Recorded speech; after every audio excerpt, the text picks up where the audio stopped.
This absolute legend slaved for 10 years, completed every impossible mission, and even killed the Demon King. And his reward? A sword straight through his back, and getting called a hunting dog that needs to be put down. My man got left to bleed out like trash after saving their entire empire. I am Kang, and my only goal is to burn every empire dog who put that sword through my spine alive.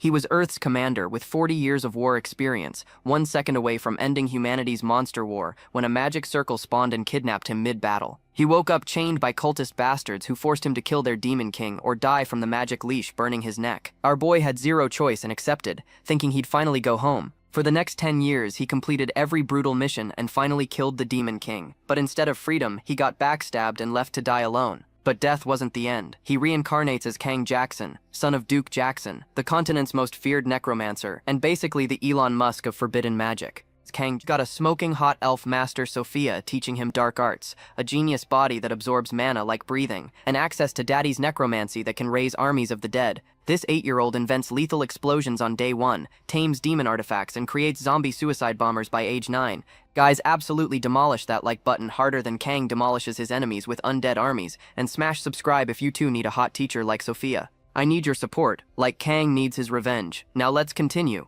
Earth's final defense line is crumbling in the year 2045, and the soldiers are completely losing their minds. These guys have seen things that would make horror movie directors quit their jobs. They've been fighting monsters for decades, and now their own blood is literally painting the battlefield red like the world's worst art project. Everyone's about to give up. Everyone except our MC, Misato, the commander-in-chief who's still standing there like an absolute unit between humanity and total extinction. This man is built different. He one-shots monsters with his sword and never misses a single shot. Every single time, his sheer presence alone makes the broken soldiers remember why they're even fighting. Misato cuts through the battlefield like it's nothing, determined to save every last human. After endless years of this nightmare war, only a handful of monsters are left. Victory is right there. They can taste it. But that's when everything goes horribly wrong. A glowing magic circle spawns right in front of him just as he's lining up his shot on the final monster. Before he can even react, it sucks him straight into another world. No warning, no loading screen, no "are you sure you want to leave" pop-up. Our boy doesn't get a single second to process what just happened before he wakes up, wrapped in magic chains that are burning his skin.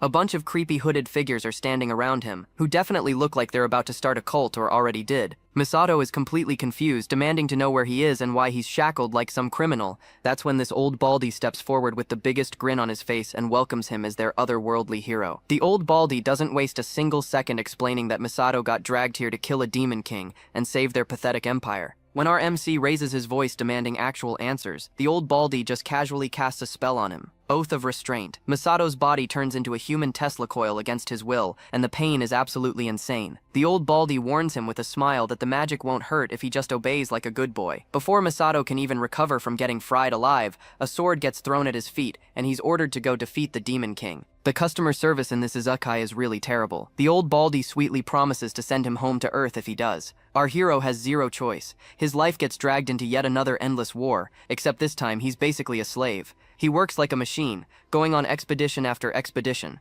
slashing through enemies over and over, and doing side missions he can't skip. 10 whole years pass. He throws away his prime years for the sake of finally killing the Demon King of Valorant. Yes, you hear that right. Even Demon Kings are gamers now. He can barely believe freedom is this close. Every night he dreams about what he'll do when he gets home. But our boy couldn't be more wrong about his so-called freedom. The Empire just keeps speedrunning his suffering with back-to-back quests. Whenever he dares ask about his reward, they remind him about the magic leash choking his neck. He's got no choice but to keep being their obedient soldier. For his final mission, they order him to kill Kingdom Knight Bedell. He obeys. As Misato stabs him, Bedell just looks at him with pure pity in his eyes. The kind of look that says, "Oh buddy, you have no idea what's coming." Misato apologizes, saying he had no other choice. Bedell smiles weakly and tells him not to be sorry because soon enough Misato will get discarded just like him. Our MC doesn't understand what that means, and for one beautiful moment, he actually believes he can go home. That hope lasts exactly 1 second. Kingdom Royal Knight stabs him straight through the back. The Count praises all his hard work while Misato is literally dying, but makes absolutely sure he understands that he was nothing but a loyal hunting dog this entire time. Our hero manages to choke out that it was all a lie, and they never planned to send him home. The Count just agrees like it's the most obvious thing in the world, and explains they can't let a hunting dog run free because it only knows how to bite. Misato dies, swearing he'll never forget this humiliation and that he'll make the cursed empire pay by annihilating every last one of them. That night, one life closes its eyes forever, and another opens them for the first time.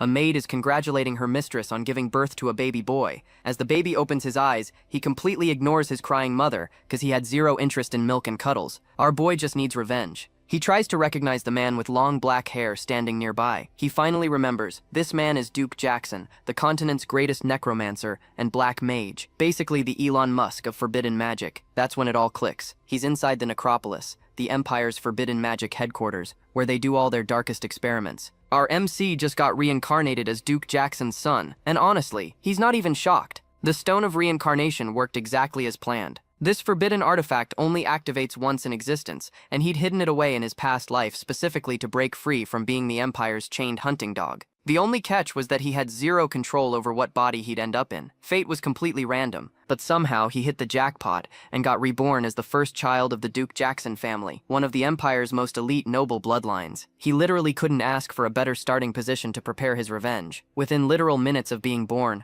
our boy is already planning to master necromancy and massacre every single one of those traitorous Empire dogs. But here's the problem. He forgets he's a newborn baby. His father notices something is wrong and asks the nanny why the baby isn't crying. The nanny checks him over, saying he's breathing perfectly fine, but has no idea why he won't cry. His mother hands him over to get examined while the baby is internally complaining that tears don't exactly come easy when you're a grown man trapped in an infant's body. The nanny keeps insisting nothing's wrong, but the Duke just wonders out loud if a tearless child is considered a bad omen. The nanny suggests that if he really wants the baby to cry, they can just spank his bottom until he does. Our protagonist is way too stubborn to let that work. Despite getting spanked multiple times, he refuses to shed a single tear. He's being spanked and thinking, is that all you got? His parents are just staring at his ridiculous stubbornness, wondering if he inherited the Duke's iron will. His mother takes him back and raises her hand to hit him again. The baby braces for impact, but instead feels something completely unexpected. Warmth. Gentle, trembling warmth. That's when Misato realizes something that breaks him. When was the last time I felt warmth like this?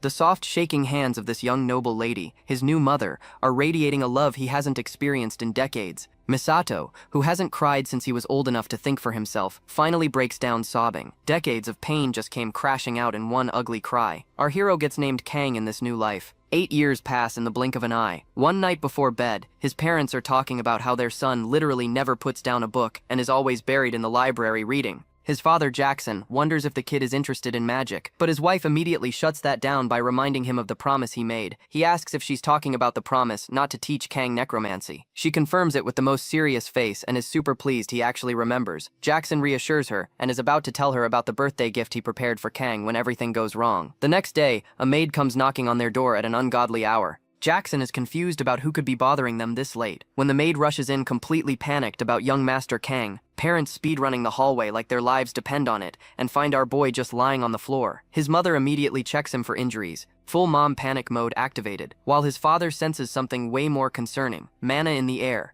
Jackson is absolutely stunned because his 8-year-old son just managed to release mana on his own. He looks at Kang with the most serious expression and demands an explanation. Our MC starts panicking, trying to think of a believable lie, but before he can say anything, his father breaks into the proudest smile and acknowledges his power like it's the coolest thing ever. He ruffles the boy's hair and says it's such a shame he can't teach him necromancy himself. Kang is completely shocked hearing this, but his mother cuts the moment short and sends him straight back to bed. Fast forward to Kang's birthday banquet where all the nobles gather to celebrate. Our protagonist is absolutely dreading meeting these people. In his past life, he got treated like garbage as a hero, and now suddenly being a pampered noble feels ridiculously awkward. He sits in his room sighing over and over, waiting to get summoned downstairs. While he's waiting, he can't stop thinking about the night he accidentally destroyed his desk. He'd just been reminiscing about his past life as a war hero, when the mana inside him went completely berserk and wrecked everything. No matter how much he thinks about it, it feels like a massive waste not to use the insane talent this new body has.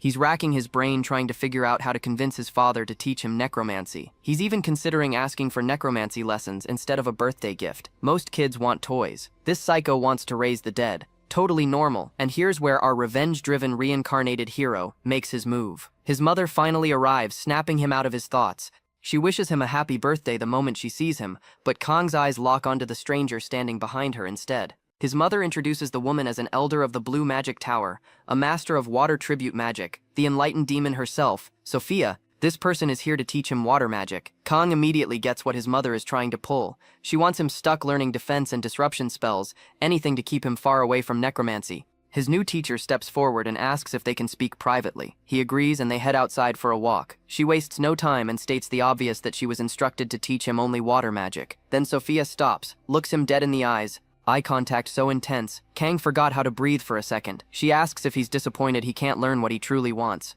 Kang freezes, caught completely off guard. How the hell did she know? She explains it's painfully obvious he'd want to learn his father's necromancy, the magic of darkness. But everyone across the empire knows about the Duke's marriage conditions. When Lady Elena was courted by the infamous Duke, she was terrified of his reputation. To reassure her, he made a promise to never pass his dark arts to their child. They even wore pure white at their wedding instead of black to prove his commitment. Because of that vow, learning dark magic will be nearly impossible for Kang. But then Sophia drops a bombshell and promises to persuade Elena somehow. She asks Kang if he would like to follow her guidance instead. Kang can hardly believe what he's hearing because she's an elf, and elves are obsessed with the laws of nature. He wonders how she can possibly accept black magic. That's when she points toward the priests in the distance who bring the dying back to life and asks whether that aligns with the will of nature. Whether it's necromancy or resurrection, both are the same violation to her. Kang realizes she's not some typical narrow-minded elf. She might actually be an excellent master. And here's why this changes everything for him. With their doubts cleared up, they waste no time and jump straight into lessons. Sophia already knows Kang has formed a fragment of his mana circle, so his goal now is simple: expand it and complete his first circle. He's relieved to finally start because most spells he's read about require at least a completed first circle to even function. His training begins with placing a hand over his heart and concentrating hard. As Kang focuses with his eyes closed, he slowly realizes something incredible. This world is nothing like Earth. It's overflowing with mana everywhere. But unless you're some ancient dragon, raw mana will tear you apart if you try handling it directly. That's why a filter is absolutely necessary, and it's called a mana heart circle. One must gather the scattered fragments of the mana circle around the heart, assemble them piece by piece, and make them rotate steadily without stopping. Forming a circle is like engraving a mana flow path straight into the heart itself. Sophia continues guiding him and explains that it usually takes at least a month for the circle to form properly. But then Kang opens his eyes and casually announces that he's already done it. Casually dropped that bomb like he just finished a tutorial level. Sophia is utterly shocked. He just started training literal minutes ago. How the hell could he form a complete circle that fast? She wonders if he might be a naturally born prodigy. She quickly asks if he can release mana through the circle. He responds that he'll give it a shot. Normally, even releasing mana through a completed circle is extremely difficult for beginners. But Kang knows he can't avenge himself with such pathetic basic ability. He definitely can't catch up to Duke Jackson that way either. In his past life, he could only wield bat destruction spells carved into his body with magic engravings like some kind of crippled mage. This time, however, everything is different. He has inherited the natural talent of the Duke Magic Tower Master himself. This body accepts mana like breathing. Perhaps he can learn not only water magic, but every other type as well. He focuses hard, drawing mana in, guiding it to his fingertips, and forming it into the sharpest fragment meant to pierce the Empire's throat. Sophia watches in disbelief as he shapes his mana into an actual weapon. She knows that normally mana collapses immediately when released from the body, yet this beginner is crystallizing it into a proper, complete ice bolt right before her eyes. Kang is focused solely on perfecting its form before releasing it, so she suspects its power might be lacking.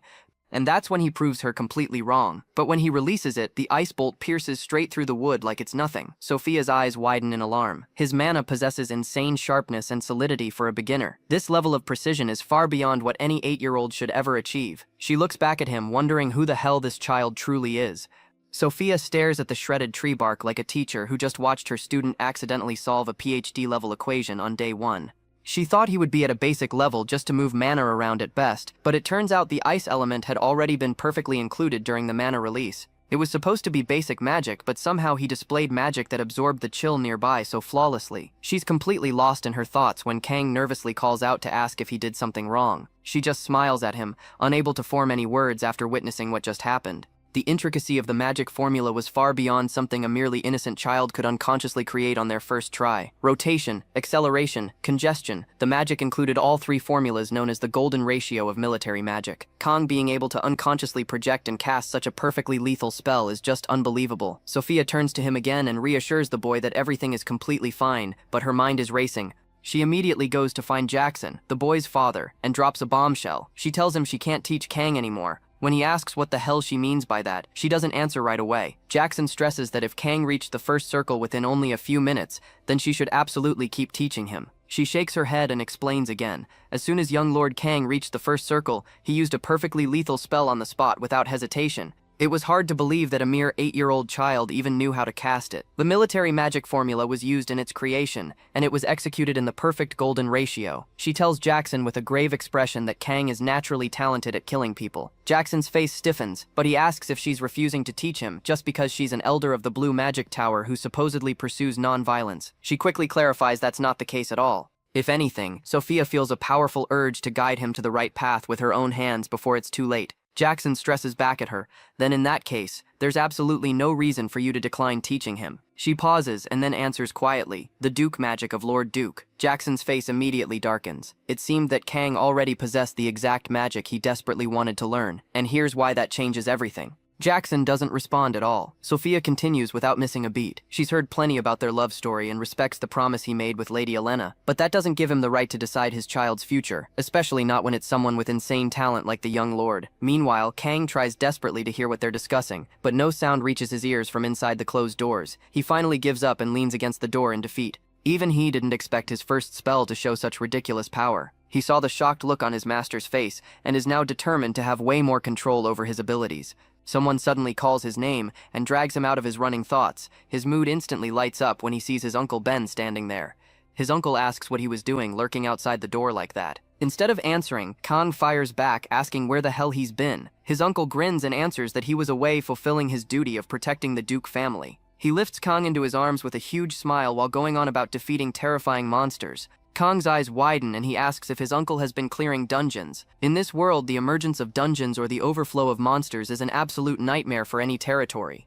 Since the Demon King is still alive somewhere, monsters descending upon civilian areas have caused catastrophic damage across the Empire. That's why the knights of each domain primarily devote themselves to clearing unexplored dungeons within the Demon King's territory, or eliminating monsters that overflow through dungeon breaks. In particular, the situation in their kingdom is several times worse than in other territories. And here's the brutal irony. The reason for that disaster is Misato, aka Kang himself. After Misato defeated the Demon King in his past life, Duke Jackson was ordered to transform the Demon King's former territory into Imperial land by subduing every last monster that resided there. In technical terms, this is called leftover dumping, and it's a death sentence. Kang realizes this and immediately cautions his uncle to watch out for himself out there. His uncle looks at him with pure affection and asks if the boy was actually worried about him. Before Kang can answer, Jackson steps out of the room. Ben quickly greets his master and Jackson appreciates his hard work in the recent dungeon raid. Meanwhile, Elena, Kang's mother, also approaches them from down the hall. She immediately grabs hold of her son to tell him how incredibly proud she is of him reaching the first circle so fast. His father congratulates him as well, acting as if he didn't know anything about what just happened. His mother encourages Kang to tell his father if he wants anything at all as a reward. Kang thinks about asking to be taught necromancy right then and there, but suspects it might come off as cunning and manipulative, so he panics and blurts out that he wants a little sister instead. This makes both his parents' faces turn bright red. Jackson clears his throat and assures him they'll absolutely try their best to make that happen.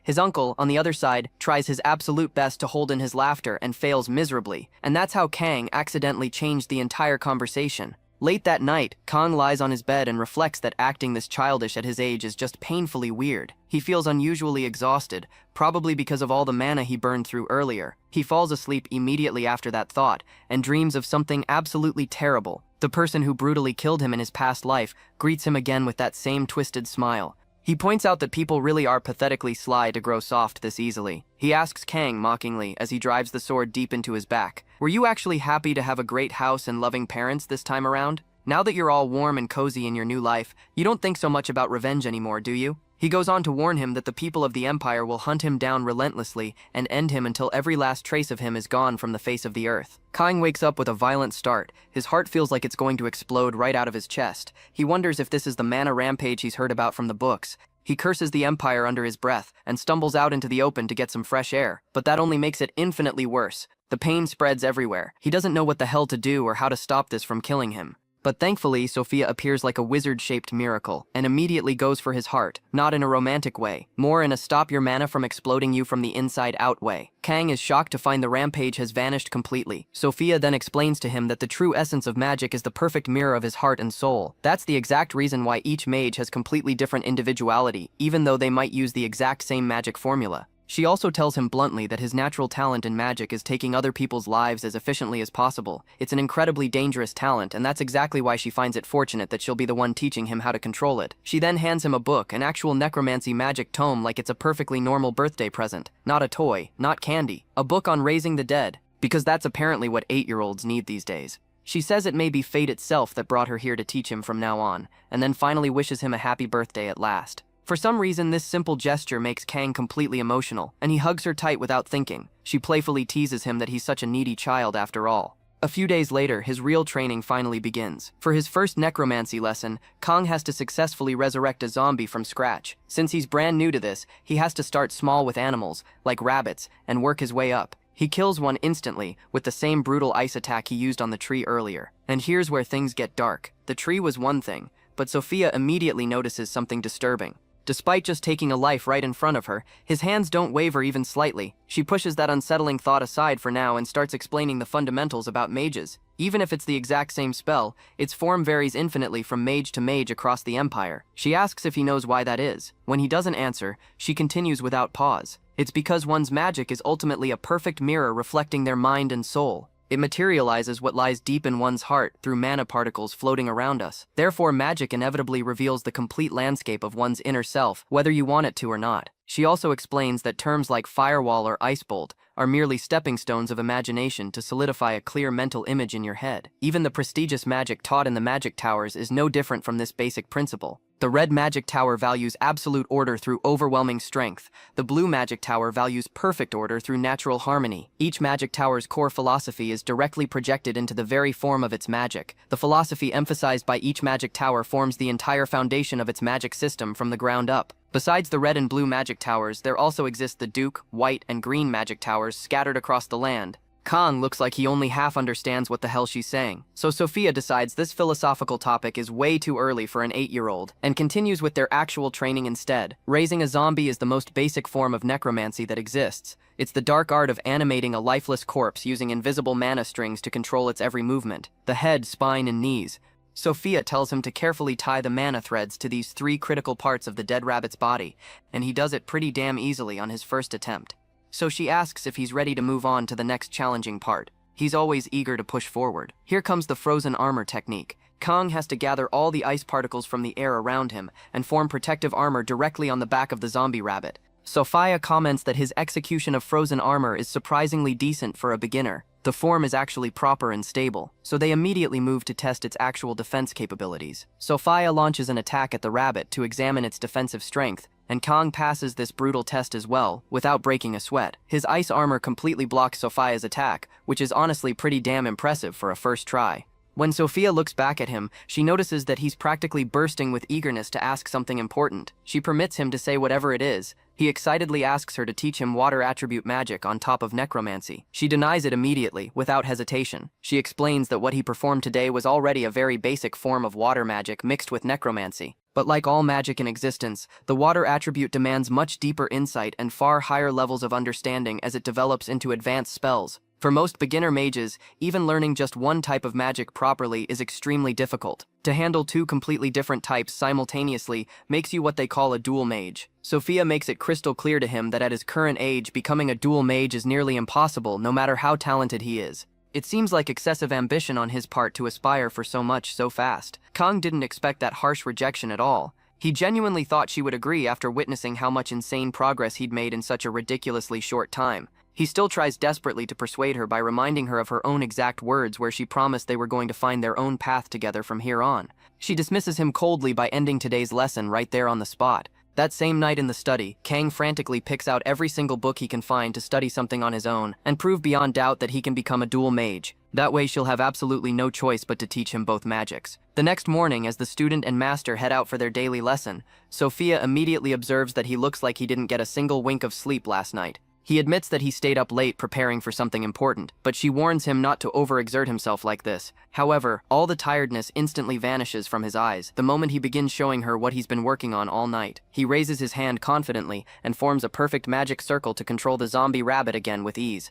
Seeing this, Sophia comments that he's already mastered the basics completely, but he's not even close to done yet. He makes the ice armor on the back of the rabbit violently explode and then simultaneously detonates the zombie itself right after. Combining them both creates such a massive explosion that Sophia has to desperately pull up a defense wall around them both to avoid getting shredded. This is an attack method she has literally never seen before in her entire life. She also observes with shock that mixed with the ice explosion from the frozen armor, the corpse explosion managed to attain a devastatingly larger area of effect, and it doesn't end there at all. The ice shards and bone fragments are blasted outward like deadly blades in every direction. It's almost as if this brutal magic was designed only to kill as many people as possible, something a person who devoted their entire life to the battlefield would create. She stares at him and wonders just what kind of twisted form does this child's mental image actually take. They don't get any chance to discuss this disturbing topic as Kang's uncle, Sir Ben, suddenly approaches them from the training grounds. Kang doesn't care much for the polite greeting and immediately fires off the same question, asking if his uncle just came back from raiding yet another dangerous dungeon.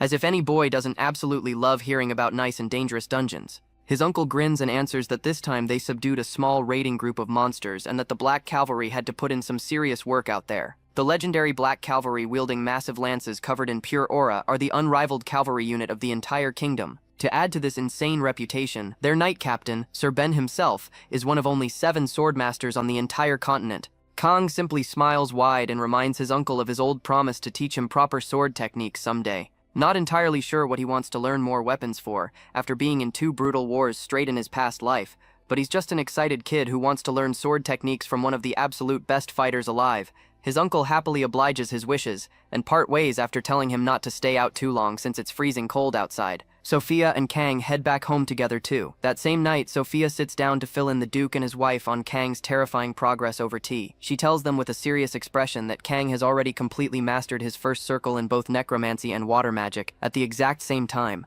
With an immediately worried expression, the Duke reminds her sternly about their original deal to teach only water magic and nothing else. And here's when Sophia drops the truth on them. However, as his personal mentor, she wanted to teach him absolutely whatever he wished to learn without restrictions. She points out firmly again that Kang clearly wanted to learn way more than just basic water magic. Elena immediately breaks into their conversation and requests that Sophia keep teaching him only water magic and nothing else. Sophia agrees to it out loud with her words, but she has zero intention of actually stopping the necromancy training in secret. Elena is perfectly content that her demands were fulfilled exactly as she wanted, but Jackson can't stop himself anymore. With visible nervousness, he tells her that he desperately wants to teach Kang necromancy himself. He wants to give their son the real strength needed to withstand the brutal duties of a lord, and at the same time raise a truly talented disciple as a master mage. As his father, he'd genuinely like his son to inherit his dark legacy properly. He immediately apologizes to her for wanting to break his sacred promise like this. Elena expresses her deep concern about how the public's perception of necromancy is still horrifically poor across the empire.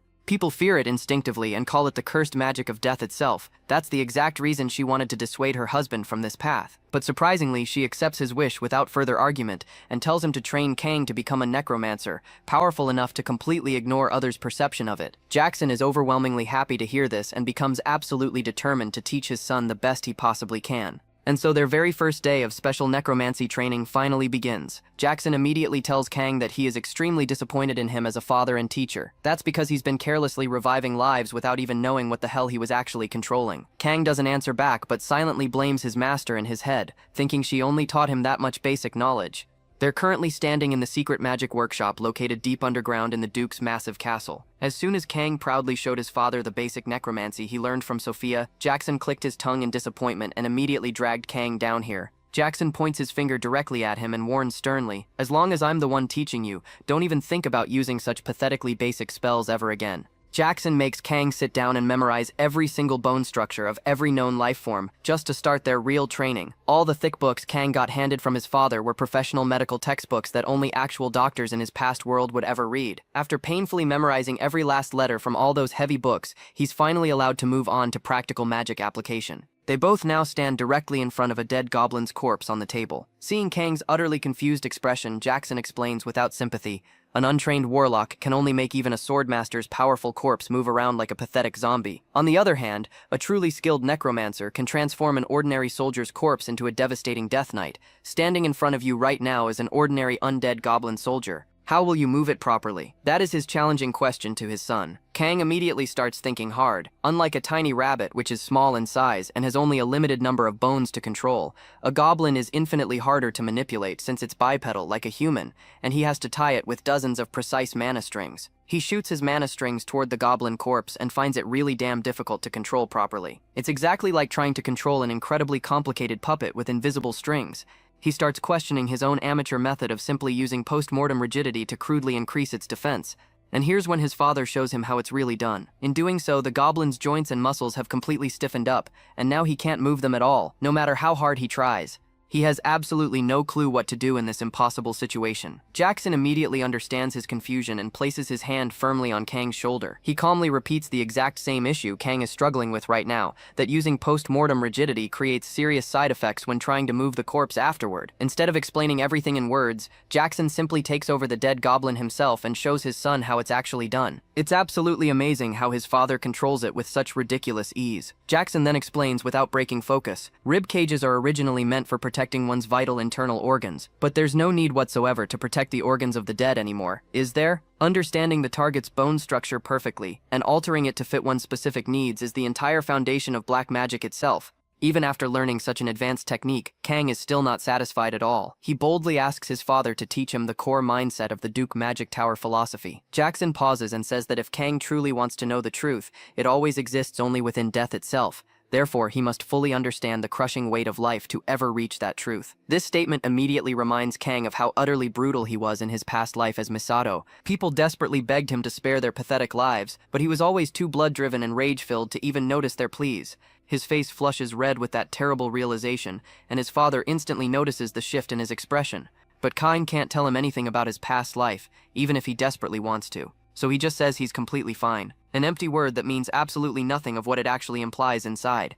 As Kang's intense magic training progresses every single day, the shocking fact that Duke has taught his son dark magic has spread like wildfire throughout the entire empire. Duke's breaking of his sacred vow has caused a massive ruckus across the empire's nobility. As for the person who directly caused the breaking of that very vow, Kang has garnered the unwanted attention of literally everyone in the empire, including all the powerful nobles, and they're all focusing their eyes on this 8-year-old prodigy. A few weeks later in the Duke's massive training ground, Kang and his uncle are engaged in intense combat training. After a solid while of exchanging rapid blows back and forth, Sir Ben's wooden sword suddenly flies from his hand and lands behind him with a clatter. He smiles wide and praises Kang enthusiastically, saying that his sword skills are genuinely not bad for his age. But Kang immediately knows better than that. A legendary knight like Ben would never drop his sword like that in any real situation. He only did that on purpose to make him feel good. However, Ben quickly assures him that's absolutely not the case at all. And with Kang's current sword techniques, a normal person would have already died several times over in an actual battle. He also expresses his honest disappointment in Kang choosing to be a mage given his natural talent for swordsmanship. He walks toward Kang and crouches down in front of him, gently taking Kang's small hand into his fother to carefully tend to the injury he got during training. He assures him softly that there are always powerful escort knights standing by a mage's side to protect them at all times, and there's no real need for him to train this brutally hard. But Kang is definitely not one to back down from anything. He says it wouldn't be cool at all for the Duke's son to rely only on guards or defensive magic like some coward. And here's why his uncle's face darkens at those words. And another reason he absolutely can't let slip out loud is not wanting to lose this golden chance to learn swordsmanship directly from one of only 7 swordmasters on the entire continent. Ben is genuinely impressed with his answer and says that if he had a son exactly like Kang, he would have absolutely no regrets in life. Kang feels completely satisfied with receiving such high praise from his literal role model. Kang is vibing with his uncle when his mother suddenly shows up. He immediately rushes over, wondering what brings her all the way here. She says she just wanted to see her hardworking son in action, but that's not the whole truth. She's got news. Big news. Remember that birthday gift he asked for? Yeah, well, he can expect it to arrive in about 9 months. Wait, what? Our boy is about to become a big brother. The news hits him like a truck, and he doesn't know how to feel at first. But then it sinks in. He's actually excited about this. 10 months pass in a flash, and Kang finally meets his baby sister for the first time. He's absolutely losing his mind over how adorable she is. This is completely new territory for him. Even in his previous life, he never had a sibling. His mother watches him gawk at the baby and asks if he wants to hold her. Kang hesitates because he has zero experience with this kind of thing, but his mom assures him it's easier than it looks. Even his dad chimes in, saying he figured it out pretty quickly when he first held her, so Kang carefully takes his sister in his arms. His mother can't help but notice how much the baby looks like her big brother. She also points out something interesting. The little girl is dead silent when Kang holds her but won't stop crying in her own mother's arms. The baby clearly feels safe with him. His father walks over while Kang is completely absorbed playing with his sister and asks how it feels. Kang thinks for a moment and says she's light as a feather but also somehow heavy at the same time. His father smiles at that observation and drops some wisdom on him. That heaviness, that's the weight of life itself. Never forget that feeling, Kang. Then reality kicks back in, and his father reminds him it's time for his lesson. Sophia is waiting for him. Kang arrives at the training grounds and Sophia drops a bomb on him. Today's lesson is real combat. Our boy gets hyped, and Sophia tells him not to hold back. She wants him to come at her with everything he's got. Kang wastes no time casting his first circle and launches his attack, but his first strike? Way too slow. Sophia immediately calls him out for going easy on her, and counters with her own attack while yelling at him to raise his barrier. Instead of doing what she said, Kang does something completely unexpected. He forms ice armor around his hand and blocks the strike head on. Sophia is impressed. She orders him to attack again. This time, Kang doesn't attack at all. He conjures a massive ice wall instead. Sophia analyzes it instantly. By enhancing the mana structure, he dramatically increased the ice's density. It's seriously strong. But what's his plan here? She wonders if the poor kid just needed a breather after taking that last hit. Before she can figure out what he's thinking, the ice wall suddenly transforms into a frost explosion fragmentation formula. She barely has time to process what's happening before Kang detonates the whole thing like a grenade. Kang can't believe it actually worked. The incantation compressed the already sturdy ice wall even further and then exploded it outward. Since the ice molecules were strengthened before compression, it basically became a bomb. Kang starts feeling pretty proud of himself. Then he sees his master's figure literally disintegrating in front of him. All the color drains from his face, and he completely panics about what he just did. Just then, Sophia casually steps out from behind her illusion, completely unharmed. Our boy nearly dies of relief on the spot. She's genuinely impressed by his technique. She never expected a mere first circle mage to be capable of wounding an elder of the magic tower. Kang stammers out an apology, saying he never meant to hurt her. Sophia cuts him off and assures him she knows that. In fact, she's grateful for the wound he gave her today. It proved that he trusted her enough to use his full strength. As his master, that makes her incredibly proud. She asks how he even came up with that kind of spell formula. Kang deflects all the credit back to her teachings. Later that day, Sophia reports to Jackson. He takes one look at her and immediately spots the cut on her cheek. Sophia admits she got a little careless while overseeing Kang's practice, but she can't help acknowledging just how sharp his magic has become. Jackson's face turns serious, and he declares that he owes her a debt of gratitude for training his son. Sophia waves off his concern like it's nothing. Training a student as gifted as Kang is reward enough for her. Then Jackson's expression shifts to something darker. He's got news. Orcs have been spotted crossing the mountain range into their territory. It's a minor threat, sure, but he's planning to send Kang to deal with it. Sophia immediately objects. She insists Kang isn't ready for actual combat yet. Jackson dismisses her concern without hesitation and clarifies that Kang won't be anywhere near the front lines. A powerful dark aura suddenly erupts around him as he explains that defending their lands is House Jackson's sacred duty. As the heir, Kang must accept that responsibility whether he's ready or not. Sophia still looks uncertain, so Jackson eases up a bit and lays out his actual plan. He's going to give Kang one of the powerful artifacts from the family's collection. He wants Sophia to guide the boy in mastering its immense power before the mission. These artifacts aren't just magical items, they contain extraordinary magic and have a will of their own.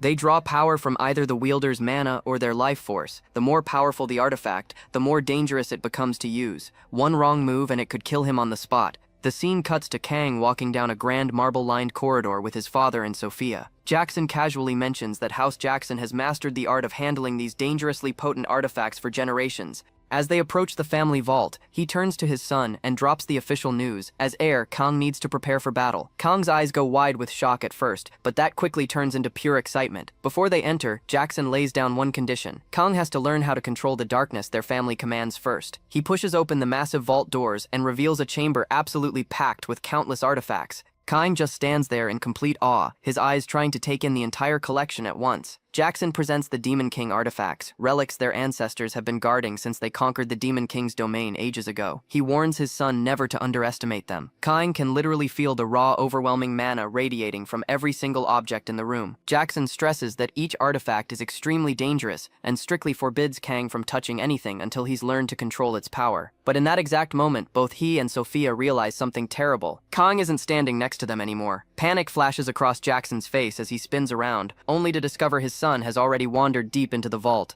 Our boy moves through the collection with purpose, searching for something worthy of his ambition. The sentient artifacts practically call out to him, a shield promising the power to vanquish his enemies, rings and amulets hinting at untold strength. Kong pauses, sensing the echo of his past life's grudges resonating from these objects. With a confident smirk, he dismisses them all. None of these are enough. He needs something far stronger if he's going to exact his revenge. Then his eyes land on it, a dark hooded cloak draped over a pedestal. He recognizes it instantly, a shadow cloak, a top-tier relic once wielded by Jackson against the Demon King's army. Its terrifying ability allows the wearer to manifest shadows, making them nearly untouchable in combat. Without a second thought, Kong throws the cloak over his shoulders. Moments later, his father and Sophia arrive, shouting his name in alarm. Too late. Dark tendrils explode from the cloak and wrap around Kong, dragging him into a shadowy void. A commanding otherworldly voice echoes all around him, repeatedly proclaiming its hunger. This isn't just some ordinary shadow artifact. Its former wielder turned it into a sentient weapon. To master it, the host has to completely dominate the creature's will. Kang's lips curve into a determined smirk as a monstrous shadow entity descends upon him. The trial of dominance begins. Outside the void, Jackson and Sophia watch anxiously as the cloak engulfs Kang, forming a massive orb of pure darkness around him. Time drags on and Jackson's concern intensifies with every second. He explains that if the trial goes on too long, Kang could lose his mind completely and be consumed by the shadow. Sophia turns to him in alarm and asks what they can do. Jackson's expression hardens. They'll have to intervene by force. Just as Jackson moves to intervene, the dark sphere starts shuddering violently. With an explosive surge, the shadows blast outward in every direction, revealing Kang standing completely unharmed at the center. The cloak now fits him perfectly. He calmly steps out and answers his father's call like nothing happened. Sophia rushes to his side, worry written all over her face, asking if he's okay. Kang just grins and reassures her he's totally fine. The trial only left a minor sting, no big deal. His casual attitude leaves Sophia absolutely stunned. How is a child capable of enduring the mental strain of subduing such a malevolent artifact? Having successfully tamed his first relic, Kang boldly asks for permission to try on the other artifacts too. The audacious request leaves both Jackson and Sophia completely speechless. After a long resigned sigh, Jackson reluctantly agrees. Kang thanks him enthusiastically and immediately dashes deeper into the vault, ready to spend the entire day and night exploring every powerful relic in sight. A few days pass and we find ourselves on the expansive training grounds of the Duckle estate. Ben stares at his nephew with a mixture of shock and concern. "Is that really the shadow cloak you're wearing?" he asks, worrying edging into his voice. Kang confirms it with a cheerful nod like it's the most normal thing in the world. Ben reminds him that the artifact is notoriously difficult to control. Kang waves off his uncle's concern, explaining that aside from a faint tingling sensation, everything's perfectly fine. With a playful grin, he offers an imaginative explanation. Maybe the cloak was just lonely. Right on cue, a small toothy shadow creature slithers out from the cloak and circles around his feet. Kang claims it just wanted some companionship. Ben bursts out laughing at the whimsical idea and teases his nephew for being way too kind-hearted. The shadow creature lets out a shrill, indignant screech in protest. Kang thanks his uncle for the compliment while casually pressing his foot down on the creature's head to shut it up. Once the light-hearted moment passes, Kang gets serious and proposes a real sparring match. He wants genuine combat practice. Ben's eyes widen in surprise at the bold request, but his shock quickly transforms into pure excitement. The seasoned swordmaster's body shimmers with a powerful blue aura. This is one of the continent's legendary 7 swordmasters standing before him. Kang immediately feels the crushing weight of that pressure, but Ben notices his nephew's hesitation and offers a reassuring smile. He promises to use only basic sword techniques without any aura enhancement. Kang's expression hardens. He questions inwardly whether his uncle really intends to hold back, knowing full well that the creed of a knight demands sincere combat. But Kang has a hidden plan of his own. Shadows begin creeping up from the ground around him, revealing his true objective to test the shadow cloak in live combat. The power of the weapons he can form through the cloak's dark entities will determine its actual potential. This duel is a crucial trial. Kang strikes first with resolve, unleashing a rapid volley of shadow blades straight at Ben. His uncle calmly swings his massive sword in a single devastating arc and shatters every projectile through sheer brute force. Kang just stands there, stunned at his uncle's incredible strength. The attack got nullified by raw physical might alone. Ben lets out a booming laugh, praising the young master's skill before charging forward with blinding speed. Kang nimbly dodges the first swing and immediately counters by manipulating the shadows from his cloak. They erupt all around Ben in a violent surge. A barrage of jagged shadow spikes shoots up from the ground, aiming to trap the swordmaster where he stands. Ben remains completely calm and examines the attack with genuine fascination. He casually grabs one of the spikes with his gauntlet and effortlessly stops it dead. Kang's eyes go wide at the absurd strength his uncle possesses. With a powerful leap, Ben brings his enormous sword crashing down in a devastating overhead strike. Kang barely manages to conjure a shadowy shield to absorb the force. The impact is tremendous. It sends him skidding backward across the training ground and leaves deep gouges in the earth. Ben looks genuinely astonished and notes that his nephew just blocked an attack capable of snapping ordinary swords clean in two. Kang recognizes the colossal gap between a conventional weapon and the shadow cloak he's wielding right now. Fired up, Ben calls for 10 more exchanges and the duel continues at lightning speed. From the sidelines, the other knights whisper in complete disbelief. They're forced to acknowledge that none of them have ever survived more than 2 exchanges against their captain. The skill gap between themselves and young Master Kang feels overwhelming. A few days later, on the eve of deployment, Elena makes one final attempt to stop her son. Holding his infant sister in her arms, she pleads with Kang. She can't let him face such danger. Kang kneels beside her and offers reassurance. He reminds her that his father and Ben will be there to protect him. Elena remains tense, worry carved into every line of her face. Kang's expression turns solemn. He explains that he needs to grow stronger so that one day he can bear the responsibility of the dukedom. Gently patting his sleeping sister, he continues, "When that time comes, he'll need the strength to safeguard her, their mother, and their father. This is why he needs the experience now." Looking up with earnest eyes, he begs her to let him grow powerful enough to protect them all. Moved by his resolve, Elena's worried expression softens into a tender, approving smile. She gives in and grants him permission to go. With her blessing, she sends her son on his way. Kang mounts his horse and promises to return safely, determination burning in his eyes. At first light, the temporary military encampment is buzzing with activity as troops assemble everywhere. Ben reports to Jackson that the soldiers are fully prepared and ready to move out. Jackson acknowledges the update, then turns toward his son. He surprises Kang by instructing him to give the order to march in his place. He explains that the prestigious Black Cavalry will answer solely to Kang one day. As his father speaks, something profound settles in Kang's chest. These knights are his to command, not the battle-worn legacy of Hansung from his past life. A renewed sense of purpose surges through him. This is his first battle as their leader, and he swears to himself the outcome will be different this time. Kang rides to the front, lifts his fist high and issues a commanding cry, directing the proud swords of House Jackson to advance. In perfect unison, the cavalry raises their lances and voices. Their roar echoes like thunder across the snowy expanse. As the troops push forward through the forest,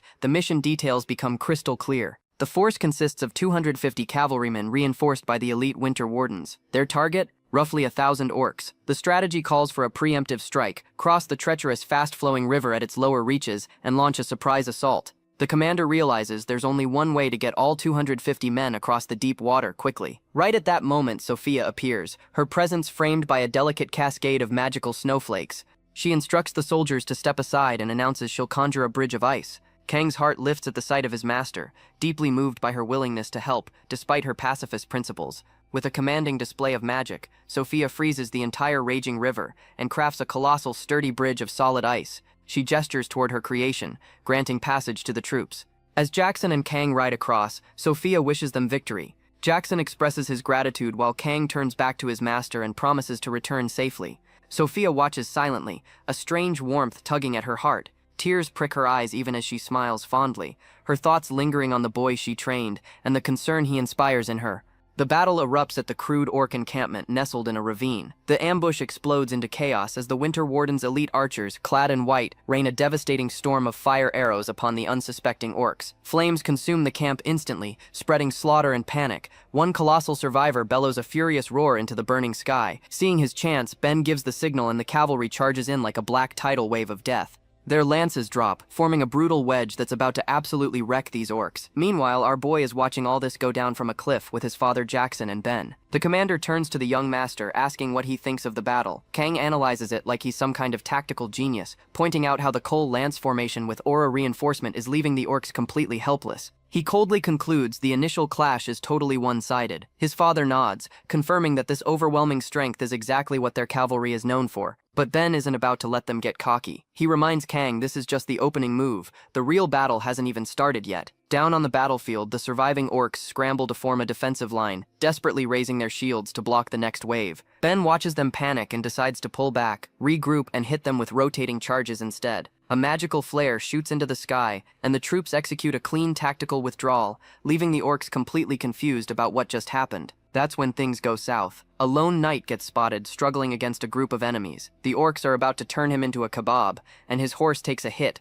throwing him straight to the ground. Kang's expression darkens as he quietly mourns the guy who's about to die. Then Ben's voice cuts through the air, cold as ice. One life down. Kang's mind races. He can't believe how detached they are about watching one of their own die. Horror washes over him as a massive orc lumbers toward the downed knight, battle axe raised high and ready to split the poor guy in half. Our boy realizes he's only got one shot at this. Orside skin is way tougher than your average monster, and the standard ice bolt formula just isn't going to cut it. With lightning-fast calculations, he modifies the spell on the fly, adding a high-precision sniping enhancement and a ballistic trajectory adjustment for maximum stability. A complex magic circle materializes as Kang focuses his mana into a spell he casually names Ice Bolt Barrett M98B, like he's creating a weapon instead of casting magic. Just as the orc raises its weapon for the killing blow, our boy unleashes it. A brilliant concentrated beam of ice shoots across the entire battlefield, nailing the orc right in the head with absolutely lethal precision. Up on the cliffside, Jackson and Ben are left completely speechless. Jackson can only stare in disbelief at the insane accuracy his son just pulled off from that distance, witnessing firsthand just how deadly this kid's ingenuity really is. Then Kang does something absolutely reckless. He spurs his horse forward and charges straight into the chaos.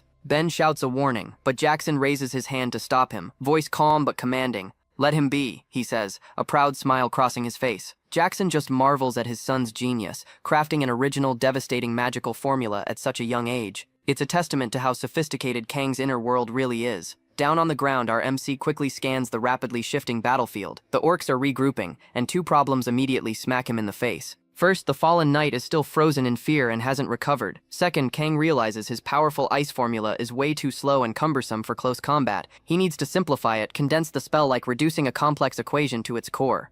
As the next orc charges at him, Kang reworks the formula on the fly, streamlining it into something faster and more precise. With a confident smirk, he unleashes his newly forged creation, Ice Bullet. The spell shoots forth from his galloping horse, striking the charging orc directly in the skull. Blood and gore erupt everywhere as the body crumples right in front of the stunned knight. The warrior looks up in complete disbelief, recognizing his young master and silently questioning why the hell Kang would risk himself for a nobody like him. Calmly dismounting, Kang offers a reassuring smile. "Do not fear. Jackson's sword never abandons its loyalty." The knight's eyes glisten with gratitude, but there's zero time to get emotional. More orcs surge forward, and they look pissed. Unfazed, our boy raises his hand and channels the formidable power of his shadow cloak. A swirling aura of deep purple energy envelops him as he unleashes Shadow Blade. Dark tendrils erupt from the earth itself, slicing effortlessly through the charging orcs like butter. A grim, satisfied smile appears on his face as he issues the final command, directing the shadows to consume their prey. One lone orc just stares in utter confusion before a massive vortex of pure darkness swallows it whole. Shadows lash out with lethal precision.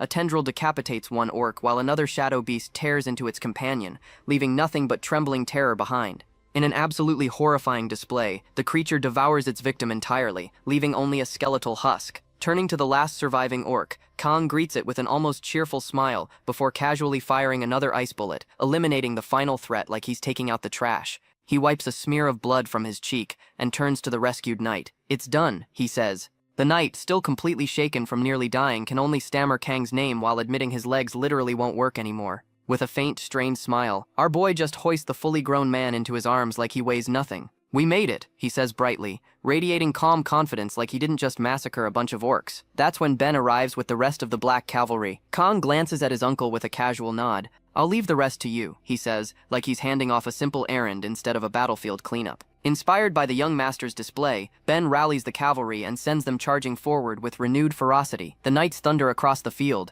their loyalty to House Jackson and their young master Kang resounding in every war cry. Back at the Jacksons' encampment, the orc incursion gets declared officially crushed. But instead of getting praise, Jackson summons his son to the command tent with a stern expression that screams, "You're in trouble. Explain why you charged alone into enemy lines," he demands, voice sharp with reproach. Kang is completely bewildered. He just saved a life. Why the hell is he getting yelled at?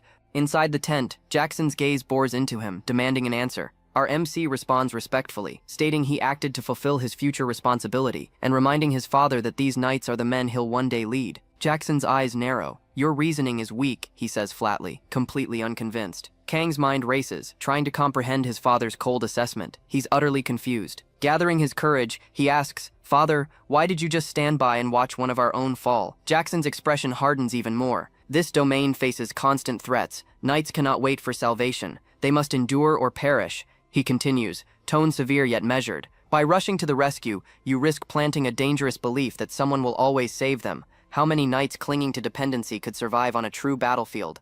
His voice drops lower. Our duty is to sharpen blades, to push ourselves to the limit. Only then will I, as their lord, intervene. That is the weight of House Jackson's legacy. Kang listens, recognizing the cold, brutal logic in his father's words, a harsh truth he'd completely forgotten in his new life. It's a grim reality check that hits hard. As the lesson sinks in, Jackson's demeanor finally softens. He places a hand on Kang's shoulder. I am impressed by your resolve. Never lose that spirit, he says, almost warmly. Kang acknowledges the guidance with a firm, respectful salute, accepting both the praise and the criticism. With the fatherly instruction complete, Jackson declares it's time for his son to return to the castle. And here's where things get ridiculous. The tale of Kang rescuing the fallen knight spreads like wildfire, quickly becoming the subject of absolutely wild gossip. The story rapidly grows into an exaggerated legend claiming he single-handedly slaughtered 1,000 orcs. Our boy, deeply embarrassed by these insane stories, can only try to hide his reddening face as people keep bringing it up. A few days later at the training grounds, Kang gets met with an entire line of knights kneeling in respect, their reverence almost overwhelming. Completely flustered, he tries to insist that all this formality is totally unnecessary. At that moment, Ben shows up grinning like an idiot, proudly urging his nephew to stand tall and accept the praise. Rallying the knights, he proclaims, they must all grow stronger for their young master. The assembled warriors roar their agreement like Kang just won them a championship. Our boy can only respond with an awkward, self-conscious smile, genuinely touched by their unwavering devotion, but also dying from embarrassment. A maid soon announces the arrival of guests from House Orhart. Ben prepares to escort Kang to meet them, and our MC recognizes the significance immediately. House Orhart, once a prestigious noble house of the fallen Teutonia kingdom that got absolutely destroyed by the Empire, is now led by the legendary divine sword Bardel himself. Observing his uncle, Kang notices a subtle shift in Ben's expression.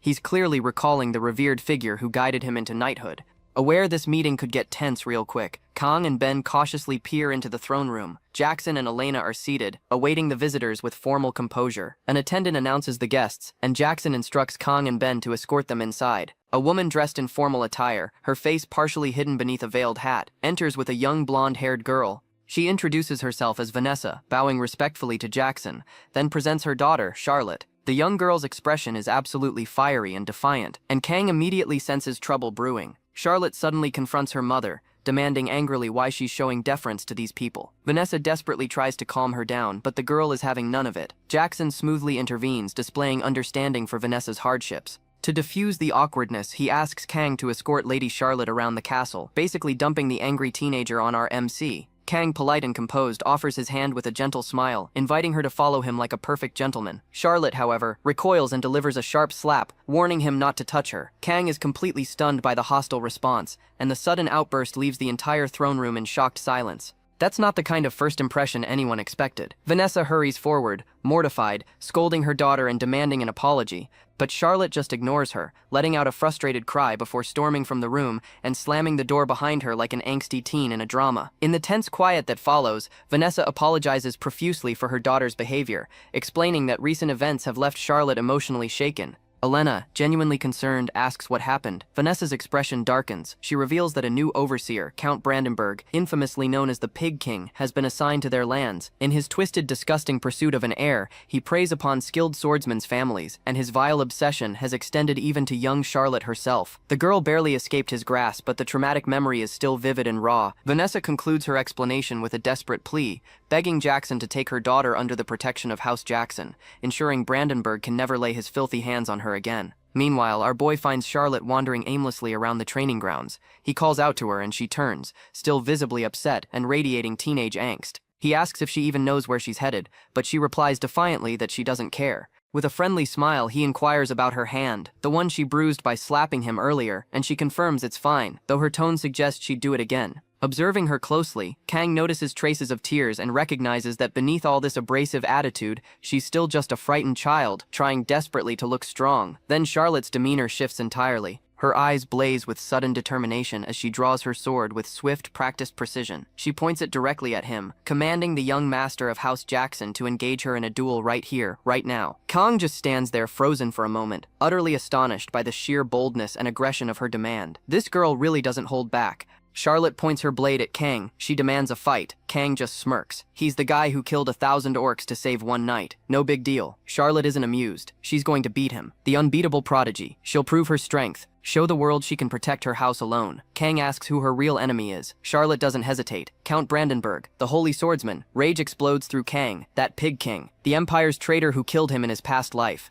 That bastard. But his mind shifts. They have the same enemy. Charlotte could be useful, but first she needs a reality check. Kang walks to the practice swords, grabs a short wooden blade, turns back with a smirk. She's just a naive kid, doesn't know real combat. He tells her to attack. With everything she's got, Charlotte grits her teeth and lunges. Her rapier glows with a green aura. She unleashes what she thinks is a devastating strike. Kang blocks it with his wooden training blade. Like it's nothing. Their swords clash. Sparks fly. Charlotte attacks again and again. Kang meets every strike with calm precision. He reads her movements like a book he's already memorized. While fighting, Kang studies her technique, skillful deflections, precise wrist flicks. She channels aura to handle a weapon too heavy for her small frame. She's actually talented for her age. The duel intensifies. Charlotte taps deeper into her aura, pushes beyond normal limits. Desperate to land even one hit, their blades collide. Massive burst of energy, both slide backward across the snow. Kang feels grudging admiration. Despite everything, she's a true knight. Charlotte thinks she's found an advantage. Her lips curve into a confident smile.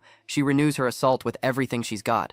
A precise stab that Kang barely deflects. Her aura crackles around her blade. She believes she's gained the upper hand. Memories surge through her mind. Her father, the legendary divine sword, was gone before she was born, but her mother's endless stories instilled a sense of duty in her. Safeguard their house no matter what. Even after the kingdom fell and their house was disgraced, her training never stopped. Not for a single day. That burning memory fuels her attacks now, but Kang continues countering every move, like he's toying with her. Charlotte unleashes one final furious strike. A cry of pure frustration escapes her lips. She pours everything into this last attack. Kang parries it with casual ease, executes a single counter, knocks her rapier clean from her grasp. It spins through the air and lands in the snow with a pathetic thud. Charlotte sinks to her knees, stares at her fallen blade. Tears form in her eyes. She demands to know why. Why can't she win, no matter how hard she tries? Kang's response is simple and brutal. She can't win because she's not the divine sword himself. His tone softens slightly. Her pride and determination are admirable. But then the hard truth. In her current state, she can't protect her house from Count Brandenburg. Not even close. The words strike deep. Charlotte's tears flow freely. She admits she's terrified of her enemy's strength. She looks up at Kang with tear-streaked eyes, asks desperately what she should do. Kang's voice goes solemn. He swears by his family name to serve as the guardian of House Orhart. Charlotte gapes at him, completely stunned. What the hell is he talking about? Kang holds her rapier carefully. Make a promise. Until the day she's strong enough to defeat Count Brandenburg herself, he and House Saxon will be her shield. Charlotte questions his motives immediately. Why would he do this? Kang extends her sword toward her, answers simply. Her blade and what it represents is worth protecting. Then he gives her a condition. Swear to serve as a sword for him and House Saxon in return. Charlotte contemplates for a long moment. Then a small but determined smile breaks across her face. She accepts, kneels properly, takes her oath, raises her voice, solemn and unwavering. She swears upon her honor as a knight. It might look like nothing, just two kids playing at nobility, but the determination behind their words is undeniable. They've forged a true pact on these snow-dusted training grounds. Later that afternoon, they made it official with the adults. At Lady Vanessa's request, Charlotte gets inducted as a ward of House Saxon. Duke Saxon's eyes widened in mild surprise. His son just accepted this arrangement without hesitation. He asks what exactly happened between them. Kang recounts the events. He and Charlotte exchanged promises, invoked the Saxon name to bind their oaths. The Duke's face darkens, a hint of reproach in his tone. Did Kang call upon their family name out of pity for some unfortunate girl? Kang's reply is firm. No, he didn't. He outlines his rationale with measured confidence. Charlotte is the sole descendant of the legendary divine sword. She has extraordinary potential. This pact secured a formidable ally for the future. His true goal? Cultivate a new wielder of the divine sword, one who will serve their duchy with unwavering loyalty. The Duke, initially surprised by his son's strategic mind, allows a proud smile to grace his features.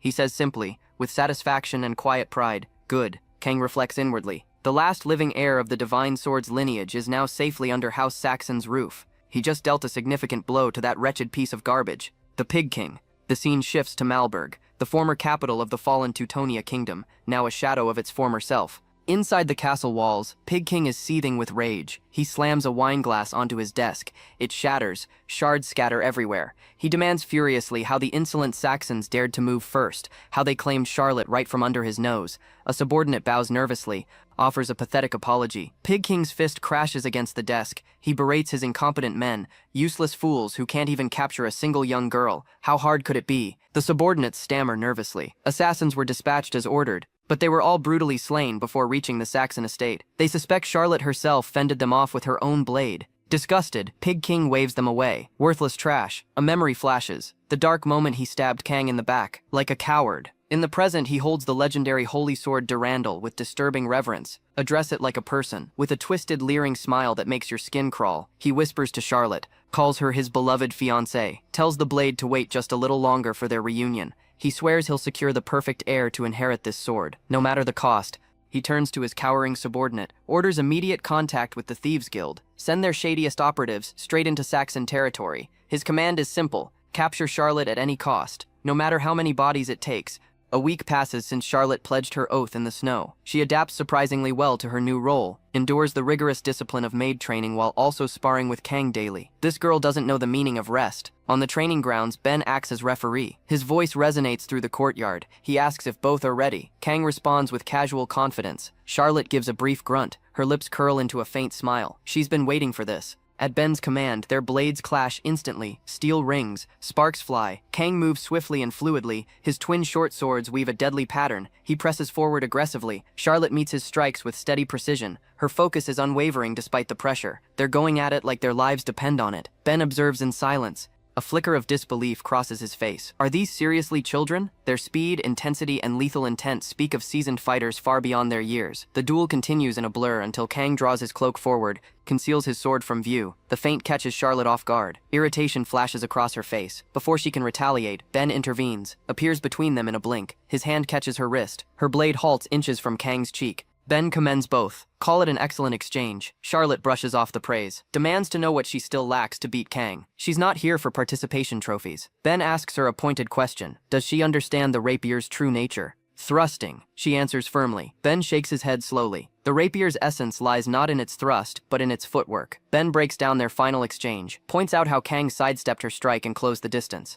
At that moment, she should have widened her stance, reset her range. The farther you extend your arm with a rapier, the more unstable it becomes. You sacrifice precision and strength. His verdict is brutal. Charlotte needs to rebuild her fundamentals from the ground up. The declaration strikes hard. She stands there silent, utterly indignant. She finally retorts defensively. She never had a proper teacher to correct her mistakes. Ben smiles warmly. You do now. He vows to personally correct that self-taught stance of hers. Kang tries to mediate as her temper flares. Ben only chuckles, teases that she looks adorable when angry. Their bickering carries on while Kang observes from the sidelines, staying out of the crossfire. He senses the raw potential within Charlotte, wonders how far she might ascend under a true swordmaster like Ben. At the same time, he reminds himself he has much farther to go before reaching his old level. The scene shifts to his magic lessons under Sophia. She's explaining the arduous process of forming mana circles, a grueling task that takes decades for most mages to accomplish, even once.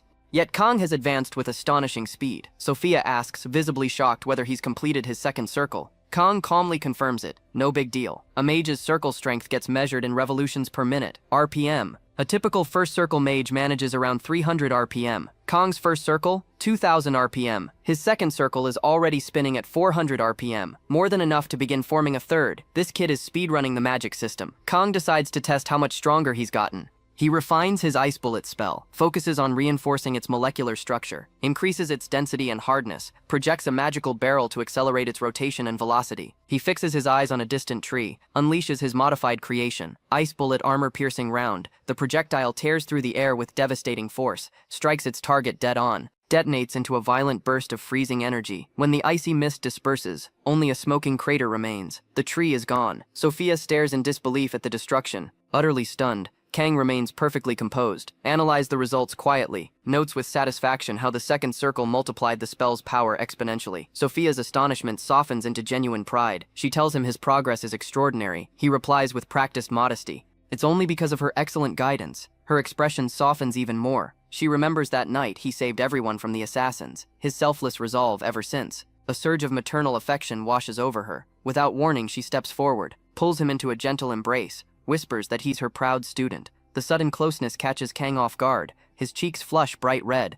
His supposedly mature mind scrambles to comprehend this moment. He's mentally a grown man trapped in a kid's body getting hugged by his attractive teacher. His brain short-circuits. The next dawn finds him alone in the courtyard. Pale morning light washes over him. He practices in silence. Still can't shake the memory of Sophia's hug. She probably just sees me as a child, he mutters, shaking his head. Forces himself to focus back on training. He summons a jagged ice wall before him. Prepares a new variation of his spell, this time with a shotgun spread pattern. Ice bullet 12-gauge 00 buckshot. The main projectile shatters mid-air, scatters into dozens of smaller ice shards.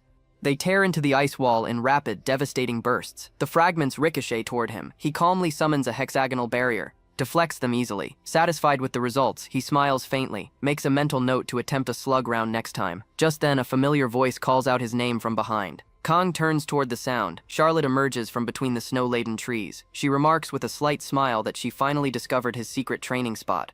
Kang asks if she's been practicing as well. She nods enthusiastically. She's been working on the footwork techniques Ben drilled into her. Kang comments that she seems to genuinely enjoy swordsmanship. The observation catches Charlotte off guard. She pauses, then nods in quiet agreement. She really does love it. A brief silence follows. She hesitates, clearly trying to work up courage to say something. After fumbling for words, she finally blurts out an apology. She behaved rudely when they first met. She spent days reflecting on her conduct. Kang agrees completely. She had indeed been quite rude. Charlotte freezes in disbelief at his shameless honesty. Then his expression breaks into a genuine grin. He adds cheerfully that he'll forgive her this one time. No need to be so formal going forward. Charlotte lets out a soft laugh, nods gratefully. The tension evaporates. They stand side by side in the snow-covered forest. Neither fills the silence with pointless chatter. Charlotte looks around at the winter scenery, remarks softly that she loves the weather here. She can swing her sword until late into the night. The cool air soothes her exhausted body afterward. Kang listens silently.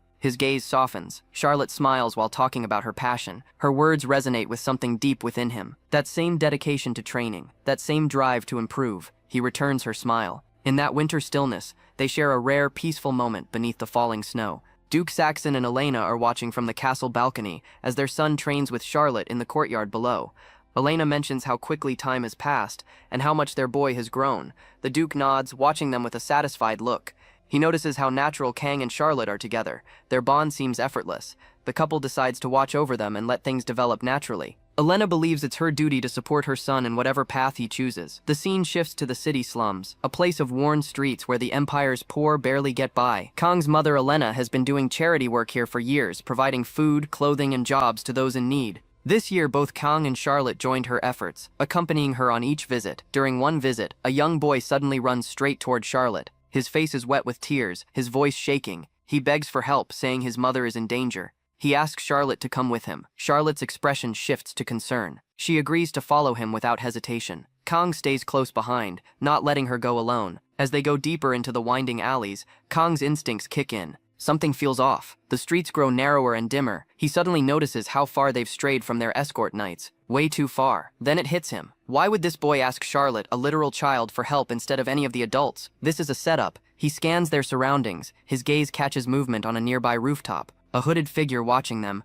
He spots an emblem on the man's sleeve. The mark of the Thieves Guild, subordinates of the Pig King. Their target is Charlotte. The boy leads them into an isolated alleyway, then suddenly stops. Mutters that he'll go fetch his mother and vanish. Several cloaked figures emerge from every direction, surrounding Kang and Charlotte. They've been boxed in. Their green-haired leader steps forward with a mocking smirk. He sneers, asking what two sheltered noble kids are doing in a dangerous place like this. He adds coldly that they only need the girl. Kang should turn around and leave while he still can. Kang doesn't move. A faint smile crosses his face. He's not going anywhere. He steps in front of Charlotte like a shield. He will protect the daughter of House Orhart, no matter what. The leader chuckles, calls Kang's resolve admirably foolish. With a cruel grin, he warns that this spoiled boy is about to learn a harsh lesson. The thugs pull out their daggers. Blades shine in the shadows. Charlotte leans in close, voice shaking. She forgot her sword. Kang just smiles calmly, tells her to relax. Inside his head, though, he's grinning. This is the perfect opportunity to test his new technique. The assassins don't waste time. They leap from the rooftops. That's when things get wild. A massive burst of dark violet energy explodes from Kang's shadow cloak, swirls like a violent tornado. The shockwave blasts through the alley, sending thugs flying backward like ragdolls. The green-haired leader's eyes go wide. He screams at his crew to move, and barely manages to dive aside. Kai watches him dodge with cold eyes. This guy is fast, probably some high-ranking thief, but not fast enough. One unlucky assassin isn't quick enough. The dark vortex snatches him right out of the air and drags him into the churning shadows. Kang's eyes light up. His spell does exactly what he designed it to do. This is his latest creation, an experimental technique he made after forming his second mana circle. By mixing parasitic shadow entities into the wind currents, he turned basic movement into a deadly weapon. The results are brutal. From inside the swirling darkness, something crawls out, a grotesque fanged monster made of pure shadow. It lunges at the trapped assassin and merges with his body. The man's screams echo through the alley. He convulses violently. The shadow creature devours his life force from the inside out. Nothing left but a hollow corpse. The other thieves stand frozen, faces twisted in terror. But Kang isn't done. The shadows around him gather, growing thicker, darker. They form into something massive. A towering corpse-like monster of sinew and shadow takes shape, its claws long as swords, its eyes burn with violet light. The thing opens its mouth and releases an ear-splitting shriek, so loud it shakes the alley walls. One of the thugs gasps, "You, undead." The others stagger backward. The creature's aura crushes down on them. The green-haired leader clenches his jaw. "Attack," he roars. Despite shaking, the men rush forward with desperate cries. The leader decides to handle this himself. He vanishes in a blur of green light. Suddenly there are a dozen copies of him surrounding Kang from every angle. "Let's see you block this, noble brat," he hisses. His hands flick out and launch a storm of glowing daggers dripping with poison. Kang doesn't even flinch. The shadows at his feet explode upward and form a spiraling barrier of darkness. Every single dagger strikes the shield and shatters into sparks. The leader's grin vanishes. Impossible. Kang's eyes narrow. My turn. A brilliant blue magic circle flares beneath his feet. The air crackles with freezing energy. He mutters the spell, Ice Bullet, double-barreled 12-gauge buckshot. Then he fires. A thunderous blast of freezing destruction tears through the air, unleashes a spread of high-velocity ice projectiles like a magical shotgun. The volley catches the leader mid-leap, rips through his limbs and chest, hurls him into the ground. Charlotte, hiding behind a wall, calls out in shock. The alley has turned into a frozen graveyard. Blood stains the stone, bodies scattered everywhere. Standing in the center is Kang, silent and unshaken. His summoned undead monster kneels beside a corpse, tearing into the flesh. The green-haired leader coughs up blood and struggles to get back on his knees. Kang watches him with cold eyes. So this guy is an aura wielder. That explains why he's tougher than the rest. The thief glares at him with defiance burning in his eyes. Still thinks he has a chance. Big mistake. Before he can even move, Kang raises his hand. The shadow cloak flares up. Tendrils of darkness burst outward. Whips of black energy slice through the remaining assassins in a blur. They don't even see it coming. The undead beast joins in, grabs a fleeing man and crushes him with one massive claw. Its roar echoes through the alleyway. When the chaos stops, the silence is deafening. Kang turns away from the carnage. His expression softens. He walks over to Charlotte, trembling against a wall. "Are you hurt?" he asks gently. She shakes her head. Her voice barely comes out. "I'm fine." That's when they hear it, a faint, ragged sound. The last surviving assassin, wounded and terrified, crawls across the ground, drags his mangled leg behind him. He screams as he tries to flee. Kang doesn't hesitate. He conjures a sharp shard of ice beneath his foot and flicks it forward. The projectile shoots through the air, impales the man's leg, pins him to the cobblestone. The undead creature lumbers closer. Its shadows swallow the light. "Wait, please," the man begs. "I'll tell you everything." Kang looks down at him with emotionless eyes. "Everything." The man nods frantically. Kang's expression doesn't change. To him, this guy's words are meaningless. Without another word, he lifts his hand. A single ice bullet shoots forward and pierces the man's skull cleanly. The body slumps to the ground, lifeless. Kang stands there looking down at the corpse. His tone is quiet. "I wasn't particularly interested," he says to no one in particular. The alley goes silent. Darkness swallows the blood-stained street. Charlotte trembles, staring at Kang, who just became the most terrifying person she's ever seen. Kang stands there, dead bodies everywhere. He exhales softly. What she just witnessed is the true face of House Jackson. Terrifying. Necessary. He tells her calmly that this power will protect her. He asks if she's frightened.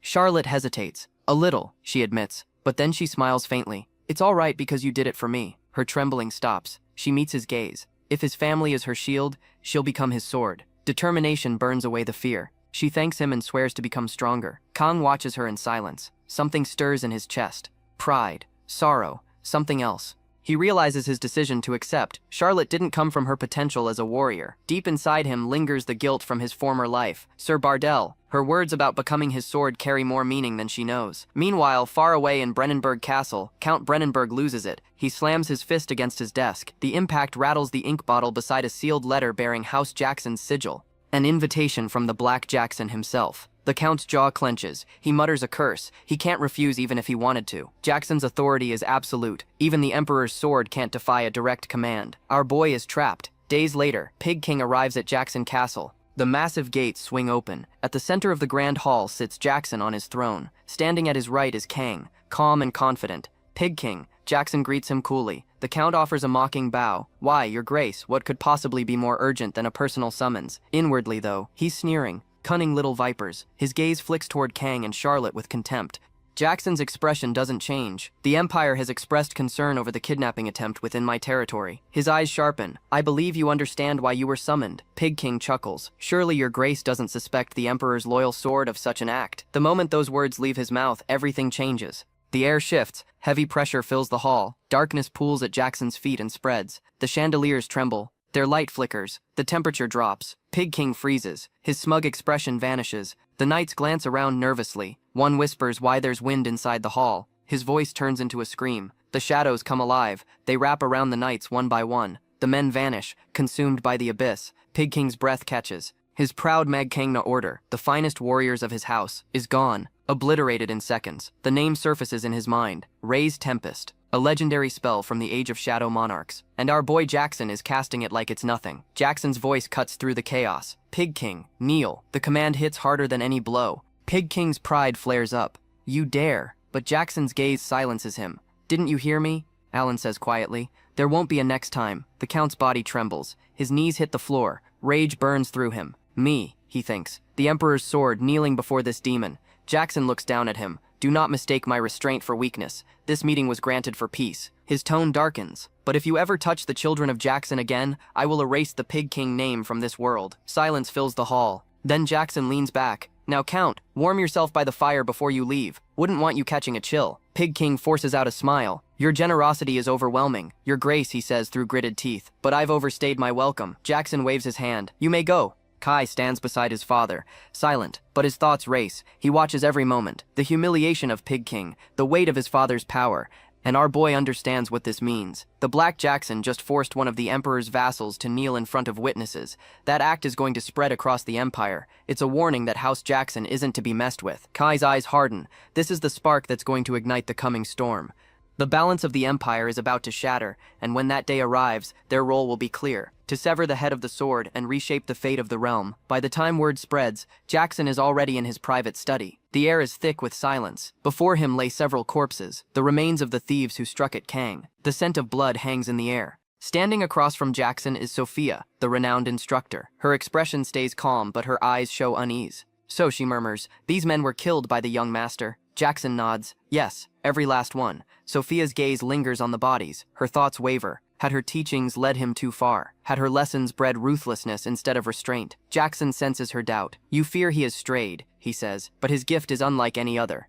If we are to guide that power, it will require understanding, he pauses. And for that, I need your wisdom. Her eyes lift to meet him. I want you to serve House Jackson, not merely as his instructor, but as its chief advisor. The words leave her speechless. To accept means more than honor. It's a binding oath. To stand with the Jacksons is to step into their shadow and share whatever destiny awaits them. Jackson leans back. Kang relies on you more than he realizes. His potential has already begun to surpass even my own. He pauses. To shape him. To teach him how to wield his strength without losing himself. That responsibility falls to you. Silence passes between them. Then Sophia nods. Very well, I will accept. From that moment on, she's not just his teacher. Now she's watching everything. Every thought, every move, every calculation running through Kang's mind. Time passes. It's already Kang's 10th birthday. House Jackson throws a massive party in their banquet hall. But this year is different. Walking through the crowd are several nobles who work directly for the Emperor. Their presence says everything. The biggest name among them, Chris.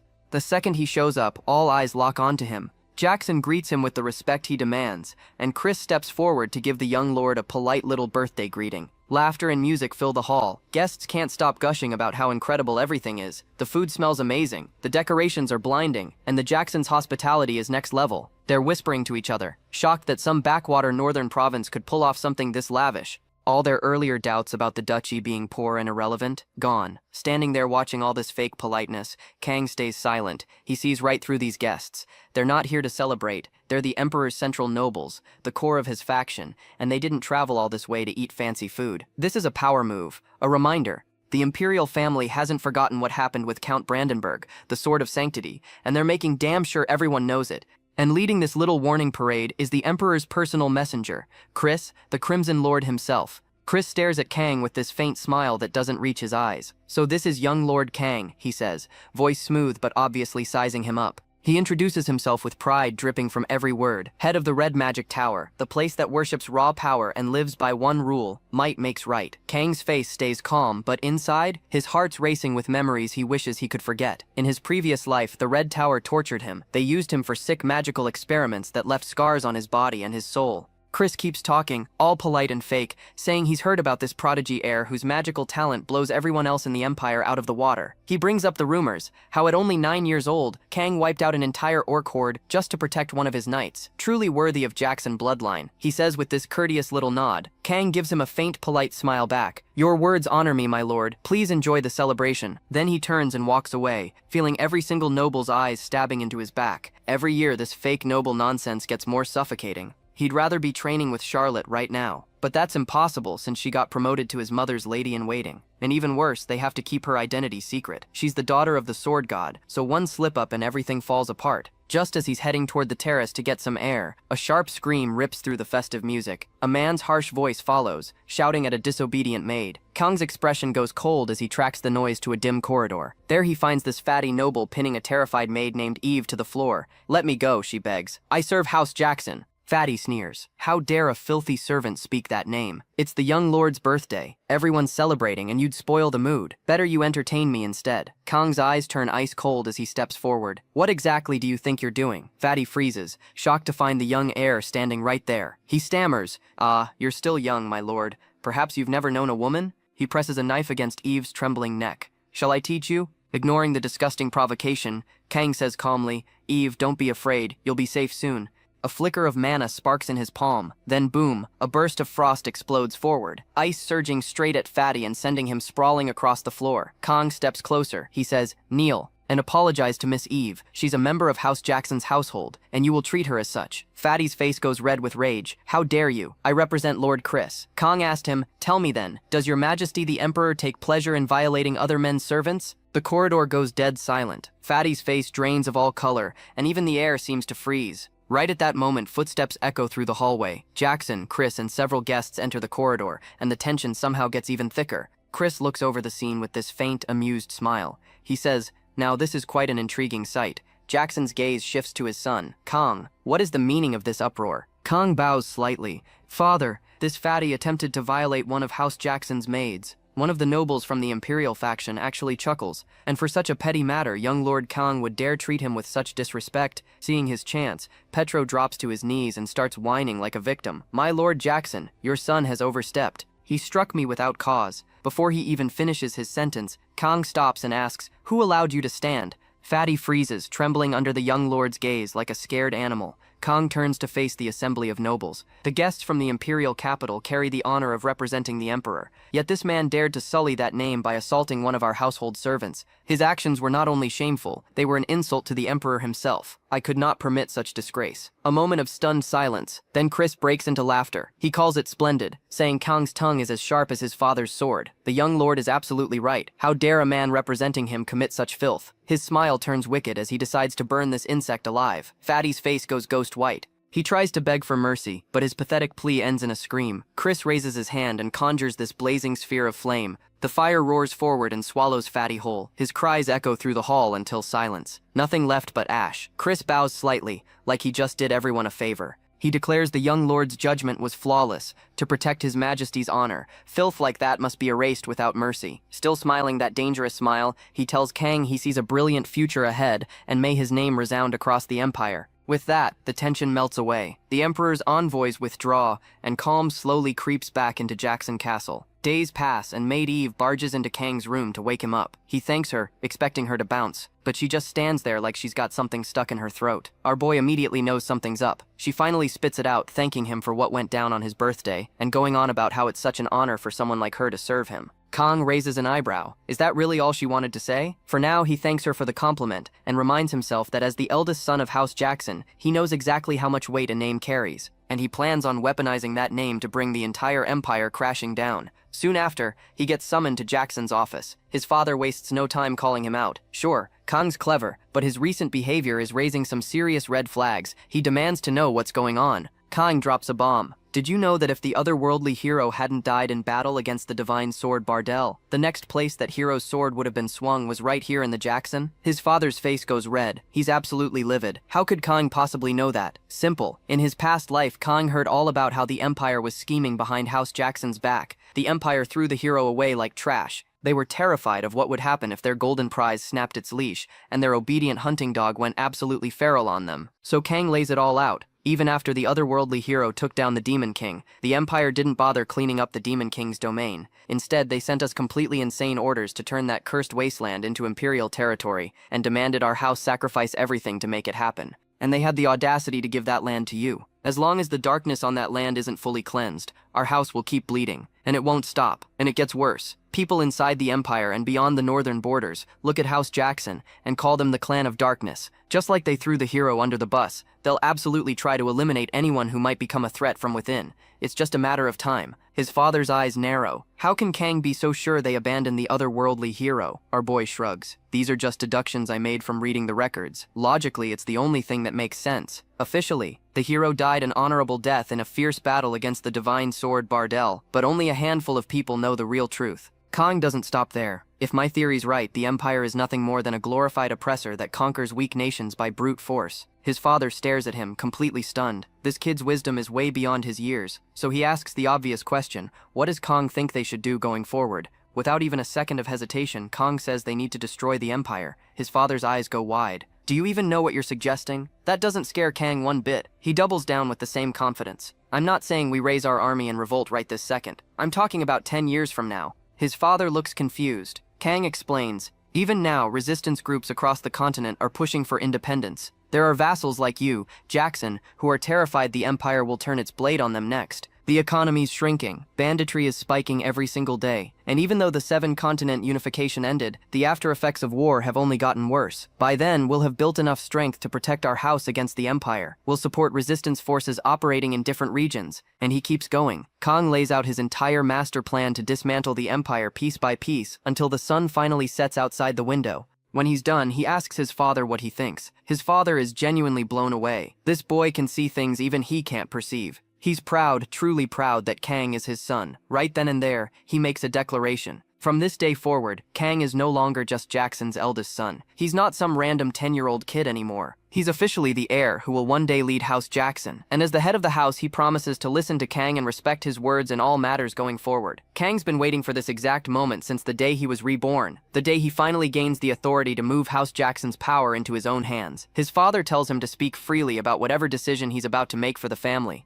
So Kang asks for permission to take the tower trial in the necropolis. The tower trial. It's basically a ranked game for mages where they go head-to-head with the guardians of the magic tower. Beat higher-ranked guardians, your standing shoots up. The absolute strongest earns the title of Tower Elder, and the one who reaches the very summit, they get crowned Magic Tower Master. His father immediately asks if Kang truly wants to throw himself into something this dangerous and risk his life. It's way too early for that. He hasn't even completed his 3rd circle yet. Kang just casually says he'll achieve it soon. His father's not buying it. Usually reaching the 3rd circle only happens in someone's mid-20s, even for a prodigy like Kang who's already gotten his 2nd circle. That's gonna be difficult. Our boy doesn't flinch. This is for both me and House Jackson. His father raises an eyebrow. Why's that? Kang explains, if I prove myself through the tower trial, my status as your heir becomes rock solid. Plus, I'll build a reputation that's actually trustworthy, not one based on rumors spread by gossip. His father stares at him. You want to use the tower trial for that? Yes. And that's that.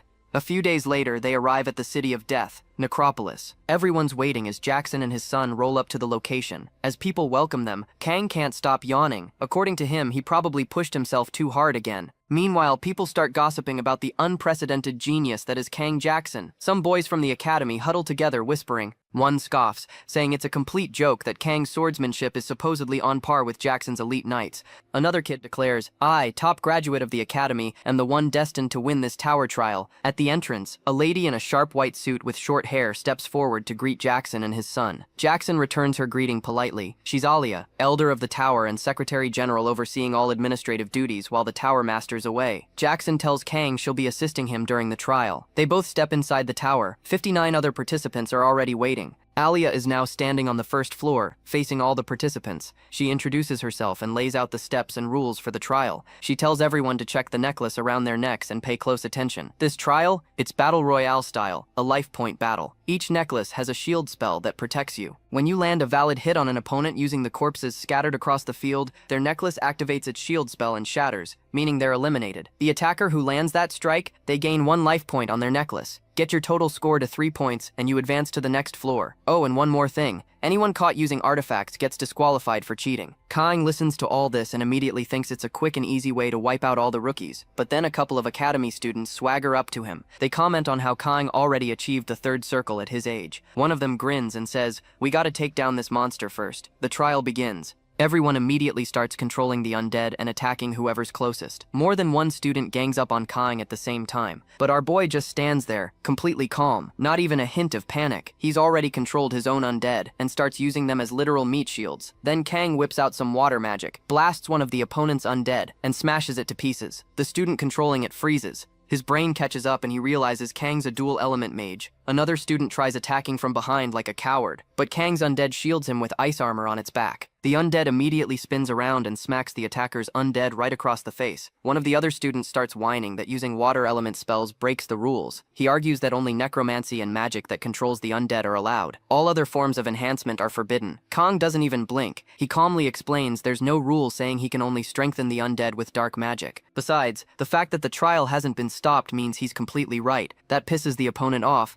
but there's nothing he can do about it. So they all decide to try a different strategy. Overwhelm Kang with sheer numbers. Since using an artifact is banned, Kang has no choice but to rely on his other skill. He dashes toward an undead that's carrying a sword. As the sword swings at him, he stops it cold with just his right hand. Then he infuses mana into his left and punches the absolute hell out of that undead. Now he's got a sword, and he uses it to obliterate every single other undead coming his way. The whole class is watching as Kang reforges the basic bone sword between each fight, buffing up its durability over and over again, and the students can't believe what they're seeing because mages aren't supposed to handle swords with this level of skill. Yet here he is cutting through opponents with flawless technique. One by one he takes them down with clean efficiency, and by the time he reaches the last opponent, the guy is begging for forgiveness and promising to surrender right there on the spot. Kang replies that he wasn't planning to kill him anyway, just needed that necklace hanging around his neck. When it's over, he stands there as the sole survivor with 60 life points intact, relishing the attention because this is his first real step forward in the tower trial's 2nd tier. The 2nd tier test requires defeating a guardian creation known as a flesh golem, and normally surviving candidates from the 1st tier would cooperate with one another to take down the monster. But Kang had already eliminated them all in the previous round. The rules have changed now, because unlike the 1st tier where magic use was restricted, all forms of magic are now permitted, though the no artifacts rule still applies. For Kang, though, this is more than enough, and this is the perfect opportunity to test the limits of his 3rd circle. The flesh golem comes out, and instead of attacking it directly, he coats the golem's hand with mana and activates accelerated decay. Everyone watching is astonished to see the flesh begin rotting in real time. Alail is staring at the display, wondering why he chose to make it rot instead of just destroying it with firepower. But back in his previous life, when he was facing monsters, Kang had learned that this strategy was just as critical as raw destructive power. It was called biochemical warfare. He glances at the stunned faces around him and wonders if they even realize what they're witnessing. The grotesque process of biochemical warfare now being expressed through black magic. That day, Kang obliterated the 10th tier exam and set a brand new record. Just like that, he earned himself 4 days of sweet, sweet rest before the next nightmare begins. Meanwhile, the other 59 participants got a rare retrial because Kang absolutely massacred the 1st tier so badly that the system had to hit the reset button. Of course, Kang himself doesn't get a retrial. He doesn't need one. That same night, Sophia finds him chilling alone in the courtyard. She walks up and congratulates him on today's flawless victory. As always, our boy stays humble and gives all the credit to his teacher. But then Kang does something that catches her completely off guard. He asks her out on a date. There's a city festival happening right now, he says. They should go, together. Sophia just stares at him for a moment. She's probably thinking this kid doesn't even understand what a date is at his age and just wants someone to play with. Is this what people mean when they say someone's dark on the inside? They arrive at the Necropolis City Festival. Sophia asks if he's tired after the brutal trial today. He's completely fine. It's not like he actually worked hard to defeat all those monsters anyway. Besides, there are still a few days left before the next trial. No rush. And then they just keep walking, in complete silence. Kai tries again. He looks up at the sky and says the moon is beautiful, isn't it? In Japan, that phrase is basically code for I love you. Sophia has absolutely no idea. She glances at the moon, agrees that yes, it is indeed beautiful, and the conversation dies on the spot. Our boy just got friend-zoned by someone who didn't even know they were being confessed to. Kang doesn't mind the silence, though. It's always been this way with the two of them. Maybe it's because she believed in him from the very start, but he finds himself wanting to get closer to her. A few days ago, Kang finally broke through to his third circle, and that's when he finally understood what Sophia meant by facing the inner world. To surpass his limits, he had to overflow his mana capacity way beyond the second circle. Only by enduring rampaging mana, tearing through his body, could he attain his third circle. That gave him a front row seat to his inner self, whether he liked it or not. He felt Pig King stabbing him in the back, then everything shifted and he entered a snowy landscape. When one enters deep meditation, they inevitably manifest the inner world. So this frozen wasteland was his inner world. There was nothing there from the start, only absolute emptiness, and in that hollow world, Master Sophia reached out for him. Maybe that's why she's the one who brings light to his world. He felt that this was the right moment, so he expressed his feelings to her. She was totally confused, so he repeated himself, crystal clear this time. "I like you, Master Sophia." She gave him a soft smile and embraced him, saying she liked him very much as well. That made him glad for his second life. Otherwise, she would have never embraced him like this. A few days later, the Tower Trial's 11th tier begins. Kang was discouraged because he made absolutely zero progress with Sophia after that confession. She probably dismissed it as a childish crush from some 10-year-old boy. Well, love can wait. He decided to focus on the exam instead. Alia announced the format of this trial, a one-on-one magic duel. The victor proceeds to the 12th tier. Simple as that. Kang's opponent is third circle master Albert. He warned Kang that he was not going to go easy on him just because he's a child. With that, the trial begins. The 11th tier trial allows the use of all kinds of artifacts and mage strategies. That means the life necklace cannot guarantee safety anymore. But with the artifact restrictions lifted, there's no need for Kang to hold back either. He's going to crush Albert completely and show everyone the difference in power between them. Albert attacks without any warning. He claims that he's completely different from those rookie students Kang faced before. Kang barely blocks it. Albert then releases dark arrows toward Kang with a smug face, thinking he already has this in the bag. Kang dodges all those arrows like it's nothing, even if it was just for an instant. Launching an attack spell before the duel even officially begins is a clear violation of the rules. However, there was no sign or signal from the judges to stop the duel. They must be curious to see how strong Kang really is, and this is exactly the reason Kang hates mages. While Kang was busy defending himself from the non-stop attacks, Albert pulled his next move. He started chanting his incantation. "Now arise, my creations. Swear eternal obedience before me. My servants born from the darkness deeper than the blood-hungry night." Kang felt nothing but second-hand embarrassment listening to that cringy incantation. All the undead rose from the ground and charged toward Kang together. He could do nothing but dodge. Albert was feeling himself now, thinking Kang couldn't win if he was only running away like a coward. After a few minutes of playing around with him, Albert used his fourth attack, Death Explosion. This made all the undead swell up and explode like grenades around Kang, creating massive clouds of dust and debris everywhere. Albert thought he won, but when all the explosions settled down, Kang was nowhere to be seen. Albert's face went pale. All his attacks were spent. He had nothing left in the tank. He looked around desperately for Kang, who was casually standing right behind him. Kang approached him with a triumphant smile and acknowledged his sneak attack. Not bad for a surprise opener. Albert was too shocked to notice what was creeping under his feet. He only looked down when the shadow sneaked up his leg, whispering that it was very, very hungry. The shadow asked for Kang's permission. He allowed it just to mess with everyone watching. After a few moments, he pulled his shadow back, leaving Albert on the ground, utterly defeated and probably traumatized for life. Round 1's winner is Kang. When it was time for round 2, none of the other mages were ready to fight him or risk losing their lives to that terrifying shadow, so everyone surrendered one after another, handing Kang the easiest wins of his life. From round 3 onwards, all matches except the final one ended in default victories. Kang just kept winning without lifting a finger. He continued refining and shaping his 3 magic circles as he blazed through each tier's guardians like they were made of paper. By the time he reached the 20th tier, a worthy opponent finally appeared, the Headless Knight, a knight created by one of the tower elders of the Noir Tower himself. An opponent unlike any before. Some spectators watching from the side whispered that even for Kang, this is the highest he can go. There's no way he beats this thing. But wouldn't it be boring if everything just went as expected? That was the only thought in Kang's mind. He released his mana, and in a single moment, the Headless Knight got down from his horse and knelt before him. Kang entered his inner world and ordered the Headless Knight to kill himself. The audience experienced utter silence as they witnessed the Headless Knight collapse right there on the spot. Such loyalty that it even abandoned its duty as a guardian just to obey Kang's command. Noticing everyone staring at him like he just grew a second head, Kang thought he had gone a little overboard. Their reaction made sense when the creation betrayed its own creator and swore loyalty to some kid instead. This was proof that he reached a level equal to the Noir Tower Elder. He didn't intend to flex this hard, but he can't exactly take it back now. Kang realized this was way beyond what he planned to show everyone, so he just turned around and headed straight for the exit. Everyone was completely baffled as he walked out, casually leaving the trial like it was nothing. He knows that there is a line even he shouldn't cross. Beyond this tier lies a realm that even monsters fear, something truly unknown, and thus Kang's trial came to an end. So too did the tower trial itself. The Magic Tower Master Jackson arrived. The entire Noir Tower rose in unison like a military parade, with Kang standing beside his father. Both nobles and elders alike showed their loyalty. Every single mage of the Noir Tower paid their respects to the father and son. Thanks to Kang's overwhelming performance that shook the entire tower, the northern territories began to unite under their banner.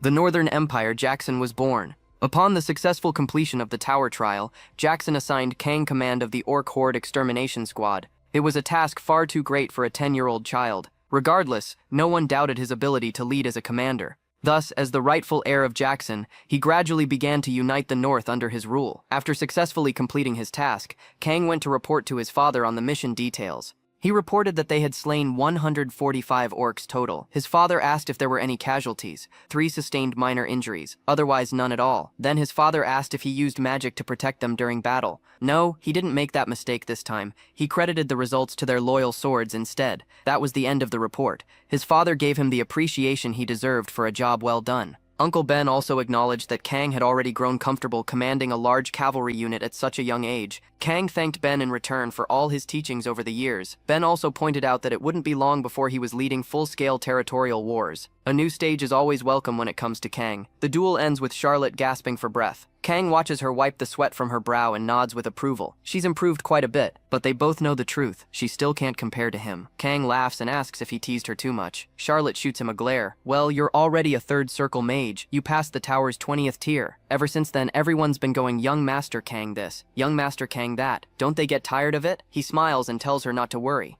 She'll get stronger too. After all, she's only 10 years old. By any standard, Charlotte is already exceptional. That last part pisses her off. He keeps calling her a kid despite being the same age. She opens her mouth to argue, but looking at that cocky grin on his face, she gives up and moves on. There's no winning against this guy. After practice with Charlotte, Kang heads straight to Uncle Ben's office for his war strategy lessons. Today's topic is the hammer and anvil tactic. Ben gets right into it. When cavalry forces deploy on one or both flanks, the key is simple. Smash through the enemy's wings and encircle them from behind. Crush them between your infantry and your riders. The hammer meets the anvil. The enemy has nowhere to run. The infantry slams into the enemy cavalry like a wall of steel, blocking their advance completely. Kang watches this unfold and nods to himself. He's seen this before, been in enough battles to know that war follows the same patterns no matter what world you're in. Out of nowhere, Kang turns to Ben and asks how Charlotte's training is going. Ben grins, admitting she can't compare to the monster standing in front of him, but the girl is truly something special. She's already nailed down her swordsmanship foundation, no small feat. Soon enough, she'll officially inherit House Jackson's aura cultivation technique and their ancestral swordsmanship. But there's a problem. Kang already knows what it is before his uncle even opens his mouth. It's her compatibility with their sword style. See, here's how it works in this world. Mages refine mana into magic through their heart circles, building power through structured progression. Knights? They refine mana into aura using their family's cultivation techniques. Mages climb the ranks in magic towers by mastering complex theory and structure. Knights form orders by passing down their sword techniques from master to student, generation after generation. 2 completely different paths to power, and Charlotte might not fit theirs. Take the Black Cavalry of the North, for example. Those guys charge into battle like living war chariots. The Knight Crown Knight Order of House Jackson proves exactly what Northern Knights are all about, crushing entire battlefields with pure overwhelming power. No tricks, no finesse, just raw strength that flattens everything in their path. And that's Charlotte's problem. Her sword technique is the complete opposite. She fights with speed and fluid motion, wielding a quick, free-flowing blade that dances through combat. Sure, with her talent, she might scrape into the lowest ranks of the 7 sword masters someday, but she'll never become the first sword, the principal of the 7 swords, the position her father once held as the Sword of Blossom. If only that sword art still existed, but it was completely lost when the Night Nation fell. Kang stares off into the distance, wondering if it truly vanished from this world forever. No point dwelling on it now. After that, Kang's days become absolutely relentless. Between monster subjugations and his studies, he barely has time to breathe. Still, his reputation keeps growing steadily. The time has come to demonstrate the results of all his progress. Meanwhile, Baron Greenbelt, a high-ranking noble, strolls into Jackson's Great Hall to deliver news. A neighboring territory led by Baron Parker just filed for a territorial war, claiming ownership of a copper mine that clearly belongs to Jackson. Kang can't help but think one thing. A low-ranking noble picking a fight with a high-ranking Jackson is absolutely absurd. Baron Greenbelt continues his report. If Jackson refuses to yield the mine and accept the challenge,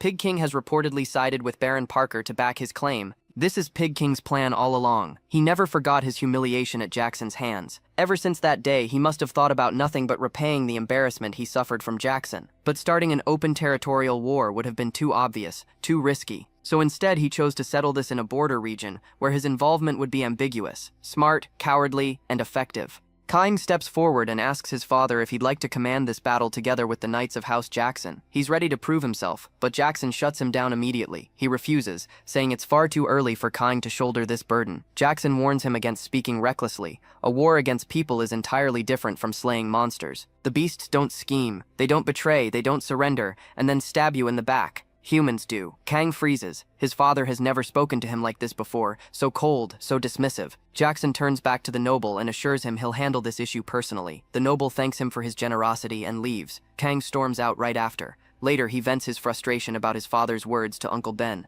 Ben just shakes his head, telling him not to take it so seriously. Jackson must have had his reasons for shutting him down like that. To cheer the kid up, Ben pulls out a strategy game that looks suspiciously similar to chess. In this world, they call it a war game. Ben explains that it mirrors real warfare pretty closely, so the rules are complicated as hell, but once you master it, it'll make you a tactical genius on the battlefield. He suggests they play together so Kang can learn some tactics. Kang grabs the game and immediately runs away. He bursts into his father's office and slams the board down on the desk. He proposes a deal right then and there. If he plays and wins against his father, he gets permission to join the territorial war. No arguments, no second guessing. His father stares at him, unimpressed. Why are you not changing your decision, even after what I said? Kang meets his eyes without flinching. I learned that war is not merely a clash of strength, but a profound contest of minds. So please evaluate me through one match. Uncle Ben rushes in moments later, apologizing profusely for Kang's boldness and trying to drag him out of there, but Jackson raises his hand and accepts the deal. Kang thanks him for believing in him, even just this once.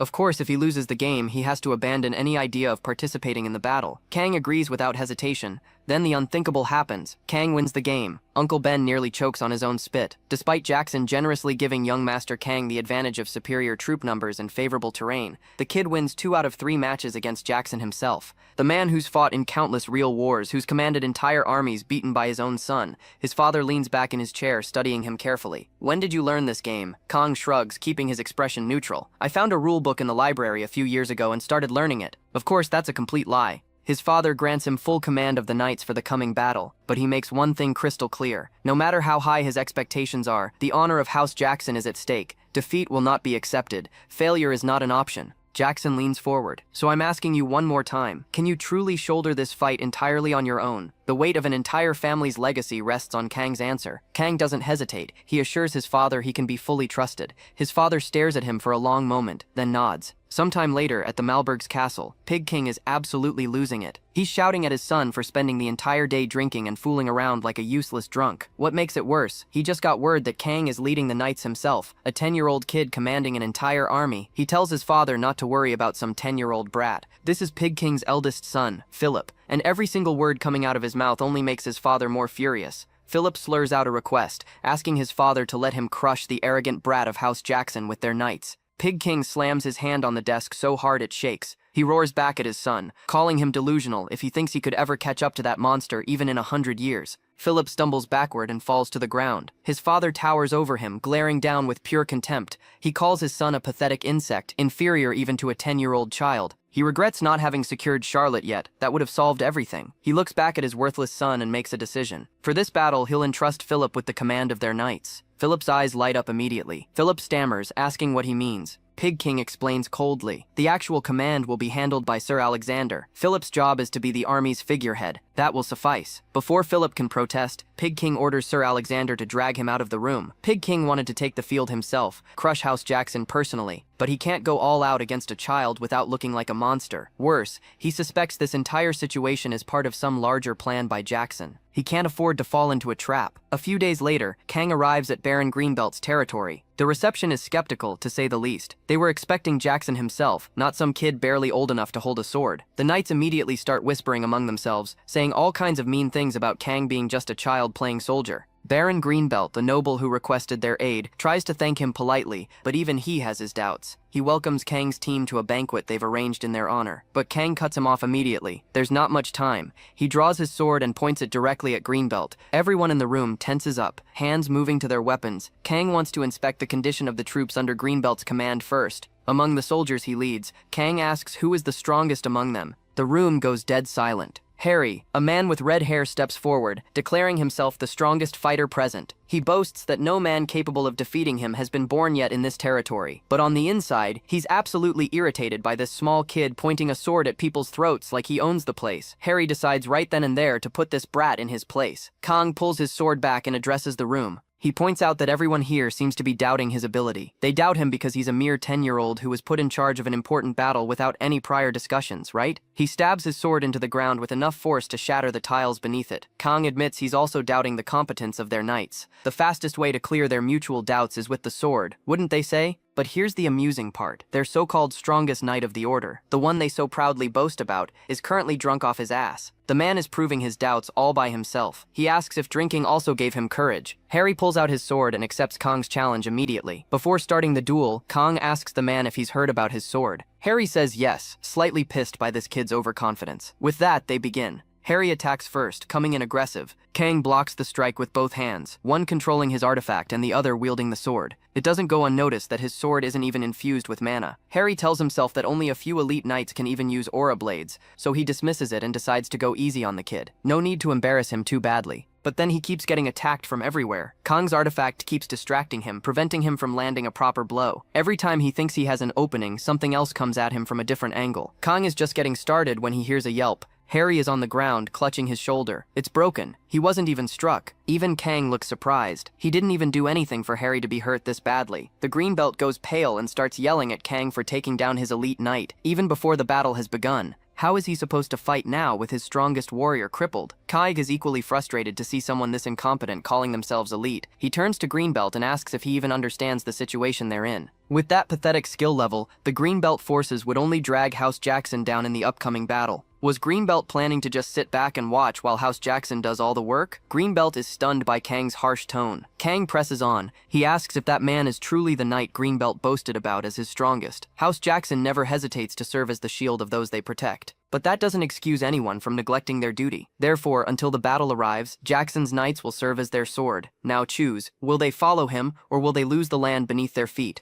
With that, everyone kneels in front of Kang and swears their loyalty. The matter is settled. Back at the Noir Castle, Elena is worried sick for her son. Jackson does his best to console her, assuring her there's nothing to worry about. That child possesses more than they could ever imagine. When Kang grows older, the things he'll witness are beyond even what Jackson himself can fathom. One day, their child will become the ruler of this world. On the other side, Kang is absolutely annoyed that every single one of these knights is utterly incompetent. He feels like he's been living as a frog in a well, and only now realizes how pathetic the world outside that well really is. Of course, the Holy Swordsman chose to intervene in this territory. He must have known the truth about Greenbelt beforehand. The next day, all the knights of Greenbelt, especially Harry, undergo strict training. Harry keeps winning the practice bouts without even trying his best, and keeps getting praise from the Knights of Jackson, which only pisses Kang off more. Kang orders Sir Bale to teach this bunch of incompetents everything, starting with basic stamina training. He also orders him to send someone to Baron Parker's territory. They're proposing a negotiation. Sir Bale is confused by the term negotiation coming out of Kang's mouth, but Kang has absolutely no intention of accepting humiliating peace terms. He simply wants to see someone before the battle begins. The negotiation site is located at the border between the two baronies. They have a few weeks before the battle officially starts, since the Knight Order of St. Magma is embarking on a long-distance march across the continent, and given how poor their supply situation is, they're highly likely to launch a preemptive strike. Kang is counting on it. Baron Parker's knightly forces are a real threat. They're not something you can just brush off. That's when the person Kang wanted to see finally shows up. Sir Bale announces that Lord Philip has arrived. Just as Kang expected, two men enter the tent. Commander Philip, the hollow figurehead, and the real brains behind the operation, Sir Alexander. Kang welcomes them with a smile. Philip doesn't bother with pleasantries. He cuts straight to the point and demands to know why Kang suddenly wants to negotiate after all this time. He insists that Kang must have gotten scared before the real war even started. Kang just smiles at that. Why did he even agree to this negotiation in the first place? Philip opens his mouth to answer, but Kang stops him cold. He casually mentions that he wasn't actually talking to Philip. The puppet shoved into the role of battlefield commander doesn't interest him. No, he's asking the real commander standing behind him, Sir Alexander, the pure sword. Philip's face turns red with rage. Kang simply tilts his head and asks if he's wrong. Why else would a holy swordsman hand over command of an entire battlefield to someone without even the slightest shred of talent? From behind, Alexander immediately understands what Kang is trying to do. He quickly tells his lord not to take the insult seriously. The fact that Pig King considers Philip a complete disgrace is a secret known only to a handful of people. So how in the world does this random enemy commander know about it? That's what surprises him. Kang keeps twisting the knife. He leans forward and asks how it feels knowing that your own esteemed father doesn't trust you even a little bit. Sir Alexander immediately tries to shut this down. He dismisses the negotiation and attempts to escort Philip out of there. But Kang isn't done. Do you even need permission to speak? You're lowering your head to take orders from someone beneath you. That makes you look like a slave. Is that really the appearance befitting the firstborn of Pig King's house? It's like watching a dog put a leash on its master. Philip is going exactly where Kang wants him. Alexander tries his best to pull his lord back from the edge, but Kang just notches it up another level. At this rate, I really can't tell whether you're the holy swordsman's puppet or Sir Alexander's puppet. He never intended to actually negotiate, not even for a second. Kang casually asks Sir Bale to step outside for a minute. It's another tactic to isolate Philip. After all, it would look pretty embarrassing when a 10-year-old is commanding his troops alone while Philip needs his babysitter holding his hand. Philip takes the bait. He orders Sir Alexander to leave immediately. The knight reluctantly exits the tent, and Kang's smile widens. He clears his throat and begins his proposal. As I said earlier, I requested this meeting strictly for negotiations. Philip crosses his arms and asks if Kang has anything that could actually persuade him. Kang nods. That's right. If the Knight Order of St. Magma withdraws from this battle immediately, House Jackson will provide all supplies required for your army's return journey. Philip shoots to his feet the moment he hears this. His face is red with fury as he shouts that this is an insult, not a negotiation. Kang just shrugs and says yes. He even apologizes for his earlier comments. However, he leans back in his chair. Please withdraw your forces, otherwise your army will be annihilated and hundreds of knights will be taken prisoner. The holy swordsman's reputation will crumble and your name will be dragged through the mud forever. This is your final chance to maintain even a shred of dignity. Philip doesn't accept it. He bursts out laughing and says that Sir Alexander was right about Kang wanting to mock them from the very beginning. Kang gives him a cruel smile. This was his last chance. When the battle is lost, the one who will bear all the blame won't be Sir Alexander the commander. No, it'll be the incompetent, utterly useless firstborn of Pig King. Philip isn't having it. He shakes his head and tells Kang this is absurd. Soon he'll prove himself before everyone. Kai keeps that same cold smile and tells him to hold on to that confidence as long as he can. And just like that, the negotiations collapse. Shortly after, at the Greenbelt's camp, Sir Alexander stands at the edge of the war tent, staring out toward Jackson's territory. Sir Alexander can't shake the memory of Kang's eyes from their last meeting. He's certain those weren't the eyes of some beginner playing at war. This kid knows something. He won't underestimate him. But still, at the end of the day, Kang is just a 10-year-old child. Alexander turns to his troops and uses that exact fact to fire them up. He shouts for them to silence that loudmouth brat and stop his growth right here, right now. On the opposing side, Harry approaches Kang with a report. The enemy forces have begun moving. Kang turns toward his army and bellows at the top of his lungs. Swords of House Jackson, your time has come. Today, show them blood worthy of that name. The battle has begun. Sir Alexander leads his 1st Cavalry Battalion personally. The key to this entire battle is stopping the Nightcrow Knight Order of House Jackson. But Pig King's troops can't clearly gauge the Nightcrow's true firepower. They've never faced them directly before. Therefore, to prevent any unforeseen disasters, Lord Philip must be placed not at the front where he wants to be, but safely in the center of the formation. Next, Baron Parker's forces need to be stationed on the left wing to tie down the Greenbelt Knight Order. During that time, Alexander plans to lead Pig King's elite troops himself to strike the Nightcrow Knight Order from the flank. With the center and left wing containing the enemy assault, it's a straightforward strategy. Both sides clash at their strongest points with clear battle plans. All that's left to see is who's more clever. Kang enters the front lines himself, riding out ahead of his troops. His soldiers' confidence surges just seeing their young lord charging forward. Alexander spots him immediately and smirks. So they intend to settle this with a direct clash between the main forces from the very start. To think he's willingly making himself the bait. As expected, you're no ordinary child. But this is exactly what Alexander wanted. He leads his elite cavalry forward at full force, charging ahead with the intention of ending this battle swiftly by crushing Kang directly. He roars encouragement to his knights, live up to their expectations and defeat the enemy with honor. The two forces collide with thunderous impact. Steel clashes against steel and chaos erupts across the battlefield. But as the fighting continues, Alexander slowly starts to notice something strange. The Nightcrow Knight Order is falling apart effortlessly. Their formations are crumbling under the assault. This is supposed to be the same legendary cavalry infamous as the destroyers of battlefields. To confirm his suspicions, a soldier comes galloping up to him. Baron Parker's forces are being overrun on the left wing. They can't handle the assault at all. Alexander's eyes widened. This is the complete opposite of everything they understood about the Night Crow Night Order's battle strategy. On the other end of the battlefield, Philip stares at the chaos unfolding before him. He can't understand why those Greenbelt fools are using aura in the first place. A soldier rushes up to him. The left wing under Baron Parker is requesting immediate reinforcements. House Jackson's knights have broken through Baron Parker's lines completely. They're demanding orders from Philip right now, but Philip, being the absolute fool he is, gets carried away with Kang's earlier insults instead of actually strengthening his forces with proper strategy. He just makes everything worse. Another soldier approaches him, this time with a message from Sir Alexander. Alexander recommends merging the center and rear cavalry with the left wing to reinforce the crumbling defense. Philip has fallen completely into Kang's trap. He disregards Alexander's recommendation without a second thought. He barks orders to redirect all rear cavalry to him personally. They're going to strike the right wing instead. Before the left wing collapses entirely, he'll kill Kang himself and end this battle in one decisive blow. The soldier races back to inform Alexander of this absolute stupidity. Alexander receives the news. He can't do anything now. The right wing is already pushing back the enemy's weakened left flank, but that fool Philip is blinded by the single thought of striking down the enemy commander. At this rate, the left wing will completely collapse and they'll be surrounded from both sides. The soldier beside Alexander suggests they retreat while they still can.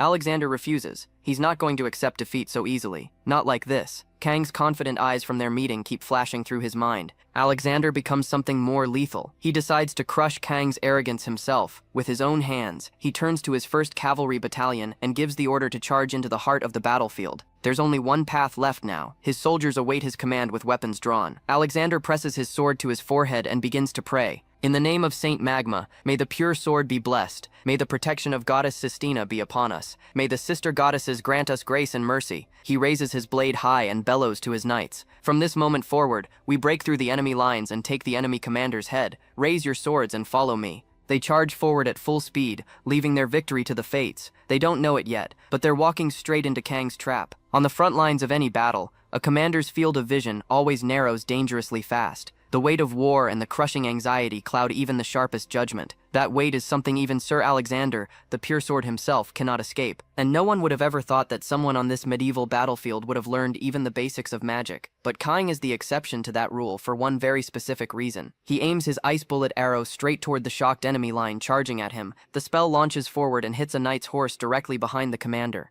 Alexander watches in disbelief. The accuracy is terrifying, especially while riding at full speed like that. The spell itself is impressive enough, but without serious combat skill and expert archery training, you wouldn't even be able to begin to imitate that level of precision. Kang raises his hand and conjures a massive wall of ice between himself and the enemy cavalry. It blocks their entire path in an instant. On the other side of the frozen barrier, Kang wheels his horse around and leads his troops forward for the counterattack. His knights charge with the fierce determination to shield their young lord with their own lives if necessary. Alexander finally realizes his catastrophic mistake. The Night Crow Night Order's goal was never to bring him down in combat. It was to protect their commander and buy time. And on top of that disaster, Philip made the absolute worst possible move. Because of that idiot, the center forces are now overcrowded on the right flank. Their entire front line is grotesquely twisted out of shape and falling apart. At this point, Alexander knows there's only one option left. He has to face Kang directly. He charges ahead through the chaos, not to fight him, but to beg for mercy and salvage what's left of this disaster. From his previous life's knowledge, Kang already knew this about Alexander. His habit of overestimating the power of Aura Knights has never changed. The jailer who watched over Kang in his previous life was none other than the Holy Swordsman, who led that very Night Order. A soldier rides up to Kang and delivers his report. The knights under Baron Greenbelt have broken through the enemy's left flank completely. The commander of the left wing, Baron Parker, has also been captured alive. Alexander, who's close enough to hear this devastating report, trembles with rage. Most of this catastrophe is the direct result of Philip's stupid decisions. Kang states the obvious fact with a cold smile. After all, Philip didn't trust his own commander all that much, did he? Everything suddenly clicks into place for Alexander. Kang had been setting traps for them from the very beginning. To that realization, Kang replies calmly. The battlefield is always chaotic, and no one can truly foresee what's to come. In repeated chaos like this, those who end up courting their own ruin have only their own foolishness to blame. He gestures to the defeated enemy soldiers. In accordance with the great traditions of the Empire, I intend to show mercy to those who beg for their lives. For the price of a few gold coins, of course. Will you also beg for your lives? The enemy soldiers refuse to do any such thing. They end up dead. Moments later, Kang stares down at him and asks what Alexander will do now. Alexander bows his head low. His knights behind him erupt in rage at the sight of their commander humbling himself before a child. But Alexander doesn't do this because he's afraid of death. He does it because he has to pass on a critical message to his knights. This boy is truly dangerous. Alexander commands his knights to get down on their knees immediately. In accordance with the Empire's traditions, we surrender and demand proper treatment as prisoners of war. They've already bowed on their knees and begged for mercy. Kang is satisfied with that. He thinks no further provocation is needed at this point. He never intended to let them go anyway. Kang orders his knights to kill them all. There's a boyish smile on his face as he says it. Even the hardened warriors of the Nightcrow Knight Order gasp at those words. Even so, Kang's voice remains completely unyielding. For the Knights of Jackson, his orders are absolute, more important than anything else. And on this blood-soaked field, one man ultimately brought about his own ruin. Alexander's composure finally shatters. His rage bursts out like a broken dam. He swings his sword upward, refusing to end his life like this in such a pathetic state. But before he can even reach Kang, his own soldiers stab him from behind. Multiple blades pierce through his back. He collapses to the ground, gasping for air. Kang slowly walks over and lifts Sir Alexander's head into his hands. He leans down close and whispers directly into his ear. "Sir Alexander, do you remember my death?" Alexander doesn't understand what Kang means by those words, but Kang remembers seeing his face that night with perfect clarity. "You were also present when your lord drove his sword into my back." Kang shifts back slightly and looks directly into Alexander's dying eyes. "I ask you again, young knight, do you remember my death?" The realization crashes into Alexander all at once. "That's impossible. Did you really claw your way back to life, you damned monster?" Kang releases the shadows coiling around his fingertips. They begin to spread across the battlefield like living darkness. "Yes. Only now do I feel even a little bit relieved." By the time Philip comes to his senses, it's already over. They're defeated. The right-wing cavalry has been crushed into dust. Sir Alexander and all the Aura Knights are dead, killed in action. The left wing was breached long ago, and now the Black Cavalry is surrounding his main unit from all sides. Philip realizes the full scope of the disaster. Kang's mocking smile from their negotiation won't leave his head. It haunts him. His emotions spiral completely out of control as he commands his soldiers to fight to the very last breath. His soldiers immediately protest. They know this order leads to only one end: total annihilation. Philip's voice thunders across the broken ranks as he roars at them. "Do you dare defy the will of your supreme commander?" He orders them to charge one final time. But the command means nothing in the end. An enemy soldier steps forward with a spear. In Philip's final moments,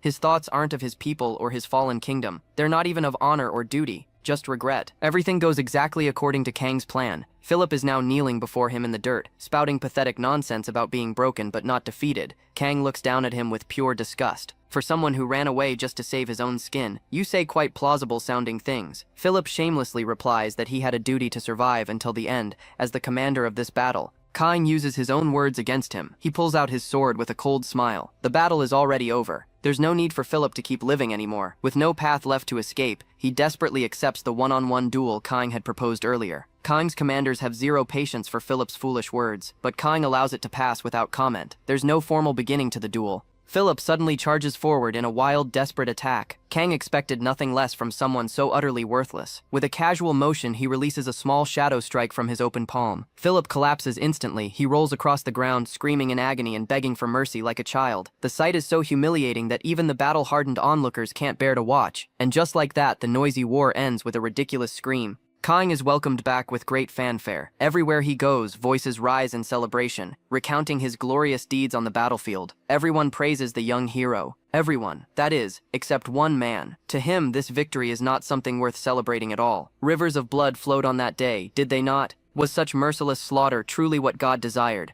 That child's blade is pointed at enemies today. But will the day not come when it turns upon allies without hesitation? These are the grim words spoken by Nicholas of the goddess Sistine faith. As Kang enters the palace halls, his younger sister Lisa runs straight toward him. Her face is glowing with pure joy. She welcomes him warmly, and he embraces her gently. Uncle Ben steps forward and offers his congratulations. Hand in hand, the siblings walk together toward their waiting parents. Kang kneels on one knee before Jackson and speaks with perfect formality. "Kang of Jackson hereby reports the victory to your excellency Jackson." His father nods with clear approval. "You led this victory magnificently." Jackson then thanks Sir Bale, the commander, for guiding Kang through the entire campaign. Kang's mother steps forward next. "You must be exhausted after returning so soon after such a brutal battle. Go and get some proper rest first." Kang bows his head in gratitude and thanks her quietly. At that very same moment, two battered soldiers are dragged before Pig King. One has a shattered arm hanging uselessly at his side. The other drags a broken leg behind him. Pig King stares down at them with cold fury and demands to know Philip's whereabouts immediately. One of them manages to report the devastating news. Sir Alexander and all the Aura Knights, including the entire Knight Order of St. Magma, were killed in action. The Jackson family captured young Master Philip and several squires as prisoners of war. They're demanding an enormous ransom for their return. Pig King steps forward. I see. So you suffered a crushing defeat and then fled the battlefield shamelessly to save your own pathetic lives. Are you prepared to face the consequences of desertion? The soldiers collapse to their knees immediately. They have no excuses and can only beg desperately for mercy. Pig King shows absolutely none.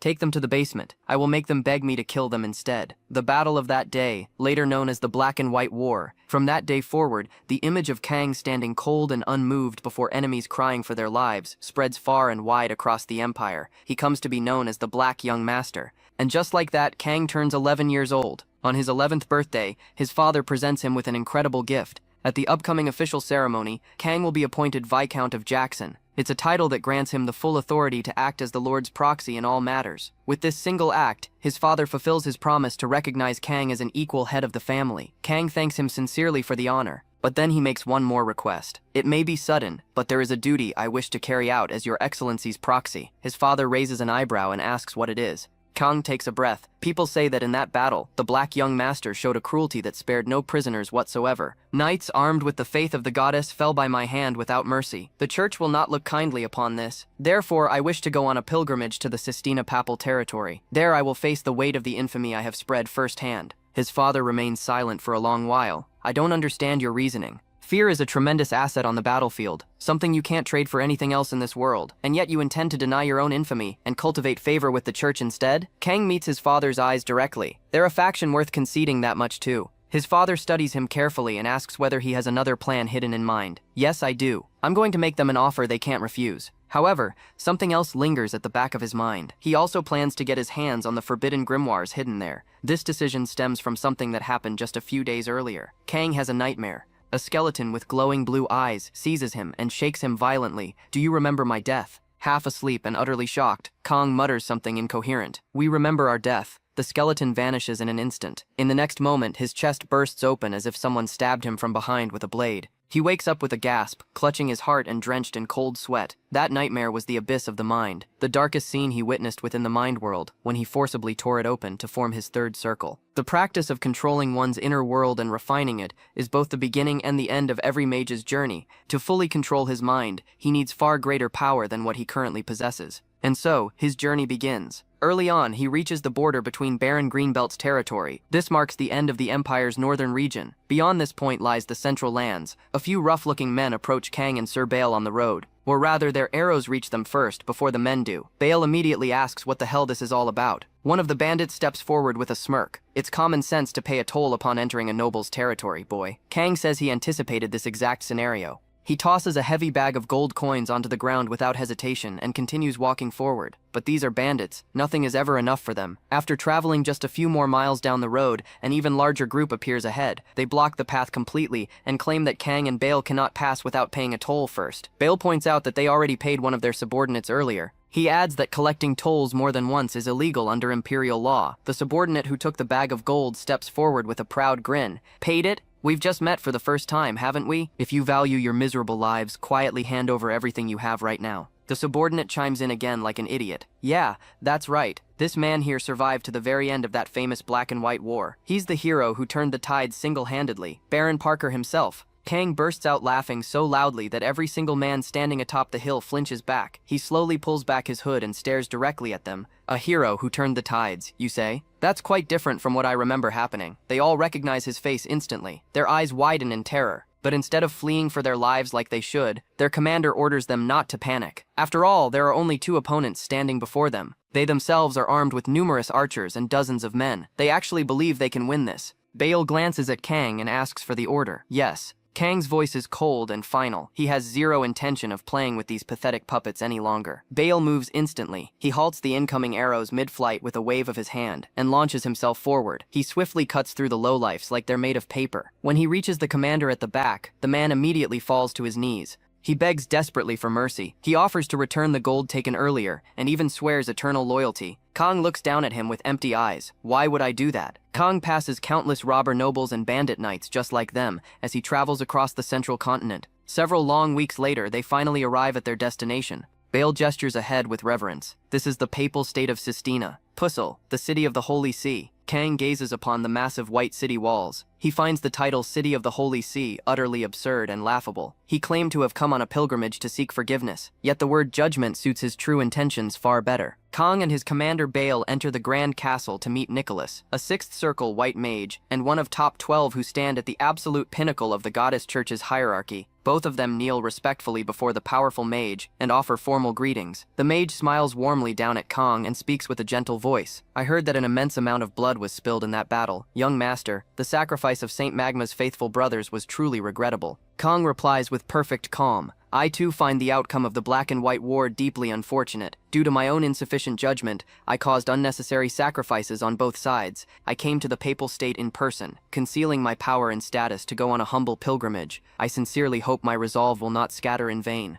Bale's expression makes it absolutely clear what he's thinking. This kid is laying it way too thick. The mage studies Kang in complete silence for a long moment. Kang Jackson, son of the Lord of the Noir Tower and the Empire's greatest magical genius. Did the horrors of that battlefield twist his young mind into guilt and regret? Even with such radiant talent burning inside him, he's still nothing more than an 11-year-old brat. With a calculating smile hidden behind kind eyes, the mage thinks to himself, in that case, this works out perfectly for me. The goddess's mercy is offered equally to all her children, young master. There are no sins in this world that cannot be washed away through faith. That single sentence is all Kang needed to hear. He looks up slowly. You say there are no sins that cannot be washed away? The mage replies indulgently, yes, of course. That's the foundation of our faith. Kang tilts his head slightly. Then did you sell the goddess's sacred nation to the Empire? Nicholas freezes completely. That joke goes much too far, young master. Kang is not joking at all. Kang speaks evenly. Back then, I heard that 12 bishop-ranked cardinals attempted to persuade the former pope to accept peaceful annexation. You were present as well during those discussions, Nicholas. The former pope rejected the Empire's treaty proposal until the very end, and as a direct result, the pope was eliminated by the Empire's hounds. Kang's gaze sharpens like a knife. The sins of your eminence, who sold out his own sacred country for power and survival. Did the goddess forgive those sins as well? There's no longer any reason for Nicholas to maintain his composed, graceful facade. You speak of atonement with such a pious face, yet dare to utter forbidden truths with that same filthy mouth. Kang stands up sharply and raises his voice right back at him. Do you honestly think killing a mere representative of Jackson will silence this truth? His Grace did not send me here to dig up the church's buried shame for fun. What we seek is simply the price of a small silence, nothing more. After a long, tense silence, Nicholas finally speaks through gritted teeth. What do you want from us? Kang doesn't hesitate for even a second. Beneath the Apostolic Palace, at its absolute lowest level, lies a secret archive that imprisons the church's most forbidden books. Grant me permission to access the Library of Hell. Kang already knows the truth. On its deepest floor rests the single most terrifying grimoire in the entire world, the Book of the Black Goat. Permission is granted, but it comes with extremely strict conditions attached. Kang alone will be allowed to enter the Library of Hell. No matter what occurs within those cursed halls, the church will not interfere or intervene. He's permitted to take only a single grimoire with him when he leaves, nothing more. In return, he's required to swear eternal silence regarding the church's darkest secrets. He raises his hand and declares firmly, I swear it in the sacred name of Jackson. Kang and Nicholas form an unbreakable pact using the White Tower's famed contract magic. From this moment forward, there's absolutely no doubt about the consequences. Should Kang violate the contract in any way, the highs will instantly crush his heart from the inside. Not that it matters much. It wasn't such a great secret to begin with anyway. Kang soon arrives at the entrance of the legendary library. Etched directly upon the massive doors of hell are ancient words. Abandon all hope, ye who enter here. As he finishes reading them aloud, the heavy doors slowly creak open before him. There's a very specific reason this cursed place is called Hell itself. The forbidden books sealed within these walls are uncontrollable magical artifacts. Just as a famed knight wields a legendary sword with pride, a grimoire holds that exact same meaning to any true mage. After walking deeper into the shadowy library, Kang encounters its guardians standing in his path. He scoffs inwardly at the sight. For people who constantly preach about divine light and purity, using animated corpses as guards is no different from the dark practices of the Noir Tower. At first, Kang restrains himself while cutting through the shambling undead. Then he suddenly realizes something important. No one is watching him down here. He unleashes it fully without holding back. A single massive shadow bullet obliterates all the remaining guardians in one devastating strike. Once the useless sentinels are finally gone, he continues moving forward through the darkness. He draws a sharp dagger from his belt and slashes his own arm without hesitation. He lets his blood spill freely onto the cold stone floor. He raises his voice, "I am Kang Jackson, the rightful heir of the ancient lineage that inherits the blood of the immortal Frederick. I proclaim this here and now, O black goat of the forest, who commands 1,000 cursed offspring across the realms. Fulfill the sacred contract you made with the Dark Clan, and reveal yourself before me." Immediately, countless voices begin echoing throughout the infinite abyss surrounding him. Blood. Blood. Blood filled with such tremendous power. Child, come closer to me. I'll give you unimaginable power beyond your dreams. Move aside, that one's mine. That child is my contractor, not yours. The overwhelming scent of endless slaughter, pools of crimson blood stretching forever, scattered corpses piled as far as the eye can see. Just then a figure appears directly behind him without warning. "I will make a contract with you, mortal child. I swear to slaughter all of your enemies without mercy. I will hold a grand festival of corpses and blood for all those who dare stand in your way." Kang thinks to himself while observing the nightmarish landscape around him. Judging by this horrific scenery, this must be the mind space of the grimoire itself. The Book of Massacre. It's a cursed book filled with the forbidden secrets of atrocious blood magic, magic that embodies mass slaughter itself in its purest form. Even so, Kang waves his hand dismissively and orders the figure to step back. This is not the book he's looking for. The man is immediately enraged by the casual dismissal. He refuses to accept rejection like this. He swings his massive weapon directly at Kang. Kang remains as calm as ever, completely unfazed. "That's not impossible for you to try, but there's a fundamental problem here. This is merely a world inside a book. Your world cannot actually intrude upon mine in reality. My world is different. One world simply devours another." Yet that arrogant belief does absolutely nothing to stop his world from collapsing into pure nothingness. In a single instant, Kang devours the man's entire world completely. The man stands frozen in absolute disbelief. His mouth hangs open in shock. How could a 6th circle high mage level world be pushed back so easily like this? He screams in rising panic. "How am I being devoured by the pathetic world of a mere child?" Kang replies, "The number of people your master killed doesn't even come close to comparing with my past life. I honestly can't remember a single city I destroyed because I leveled far too many to count." Still desperately in denial, the man tries to reclaim his crumbling world by defeating Kang in direct combat. He swings his blood-soaked sword again with all his strength. He's completely unaware that his body is already falling apart piece by piece, limb by limb. Moments later, he vanishes completely into nothingness. This allows Kang to finally break through the barrier and return to the real world. Back in the physical library, a young girl about Kang's exact age suddenly appears behind him without warning. She has delicate ram's horns growing from her head. She calls out to him, "Big brother, did you call for me just now? Nice to meet you. I was so incredibly lonely all this time down here. You'll play with me, right?" Kang doesn't respond immediately, but he knows exactly who she really is. The Book of the Black Goat. A forbidden grimoire written by the immortal Duke Frederick himself during his desperate pursuit of truths beyond death itself. One that required the horrific sacrifice of his own young daughter as a blood offering to complete. Because of this terrible origin, the grimoire's avatar takes the permanent form of a young girl. Kang goes straight to the point. He asks her directly to form a contract with him. She tilts her head curiously like a child and asks him sweetly to show her his world first. Kang reveals it without hesitation. His inner world unfolds before her eyes. She stares in pure awe, clearly impressed by what she sees. Turning back to face Kang directly, "I really like you, big brother." Then she suddenly pauses mid-smile. She points behind him with a small finger toward the library entrance. "Who are they?" Kang glances back. Nicholas stands there with several armed men flanking him. Nicholas looks genuinely startled to be noticed. He clearly assumed the cursed library would deal with this arrogant young brat on its own.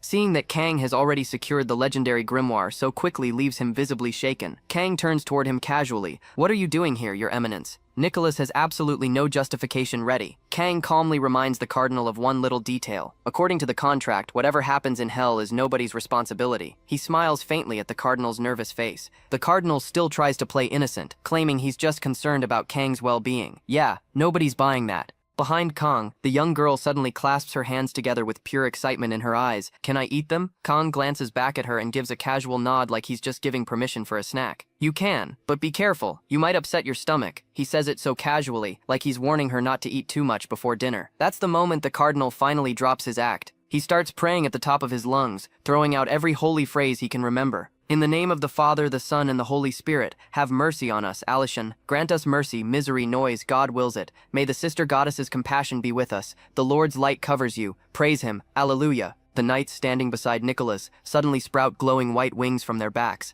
They get lifted into the air by divine power, ready to throw down their lives for this fight. At Nicholas's command to destroy the servant of Satan, they all attack Kang at once. Our boy just stands there with that same calm expression, completely unbothered by the incoming holy assault. Kang dodges their attacks like it's nothing, and fires off shadow bullets to take them all down in one clean sweep. But these guys are tougher than he expected. They dodge every single shot with practiced precision. Nicholas beams with pride, looking at his angels like a proud father. He starts gloating about how they're his perfect creations, and no matter how much of a genius Kang is, he's still stuck at the third circle. Even the legendary Book of the Black Goat can't show its full power in the hands of someone so weak. He keeps praying, channeling divine blessings straight into his angels to power them up even more. Each word that comes out of his mouth is like a thorn stabbing into the young girl's ears. She's reaching her limit fast. Shut up, shut up. She can't take it anymore. She leaps into the air right between the angels and unleashes her tentacles at full force. The angels don't even break a sweat. They slice through every single one effortlessly and send her crashing down to the ground hard. One of the angels descends toward her,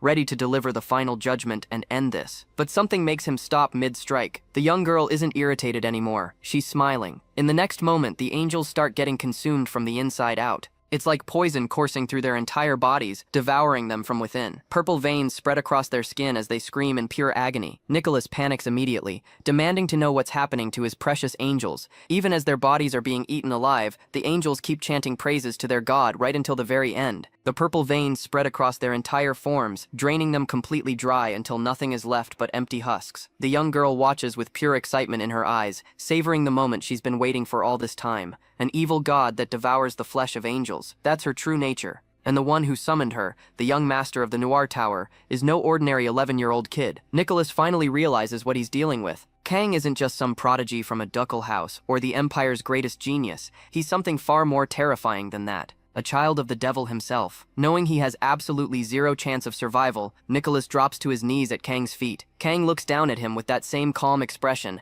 and throws the Cardinal's own words right back at him. The parties to this contract bear no responsibility for anything that occurs here. That's what you said, wasn't it? The Cardinal can only beg desperately for his life at this point. Kang asks softly, "Do you truly wish to live? Then what can you offer me?" The Cardinal lifts his head. "What do you want?" "Wealth. I will offer you wealth and an ecclesiastical position. If you wish, you can even command the forces of the church under me. Please, just tell me what you want. I will give you everything I possess." Kang smiles brightly at the Cardinal, like the most innocent child in the world. "Everything you possess." But it's already too late. Kang has already begun rewriting the contract right in front of his eyes. Bound by his own oath, there's absolutely no room left for Nicholas to turn this situation around. He's completely trapped. Once Nicholas's matter is settled and dealt with, the young girl turns toward Kang with a playful expression. She calls him Mr. Handsome and says that playing with him had been so much fun. "I really liked your world, so I'll be waiting for you here." When Kang doesn't respond right away, she tilts her head curiously. "Aren't you afraid of me?" Kang replies in the most gentle, pleasant voice. "I'm not," and he means it. He knows better than anyone that she should never be summoned lightly. Her existence is far too dangerous,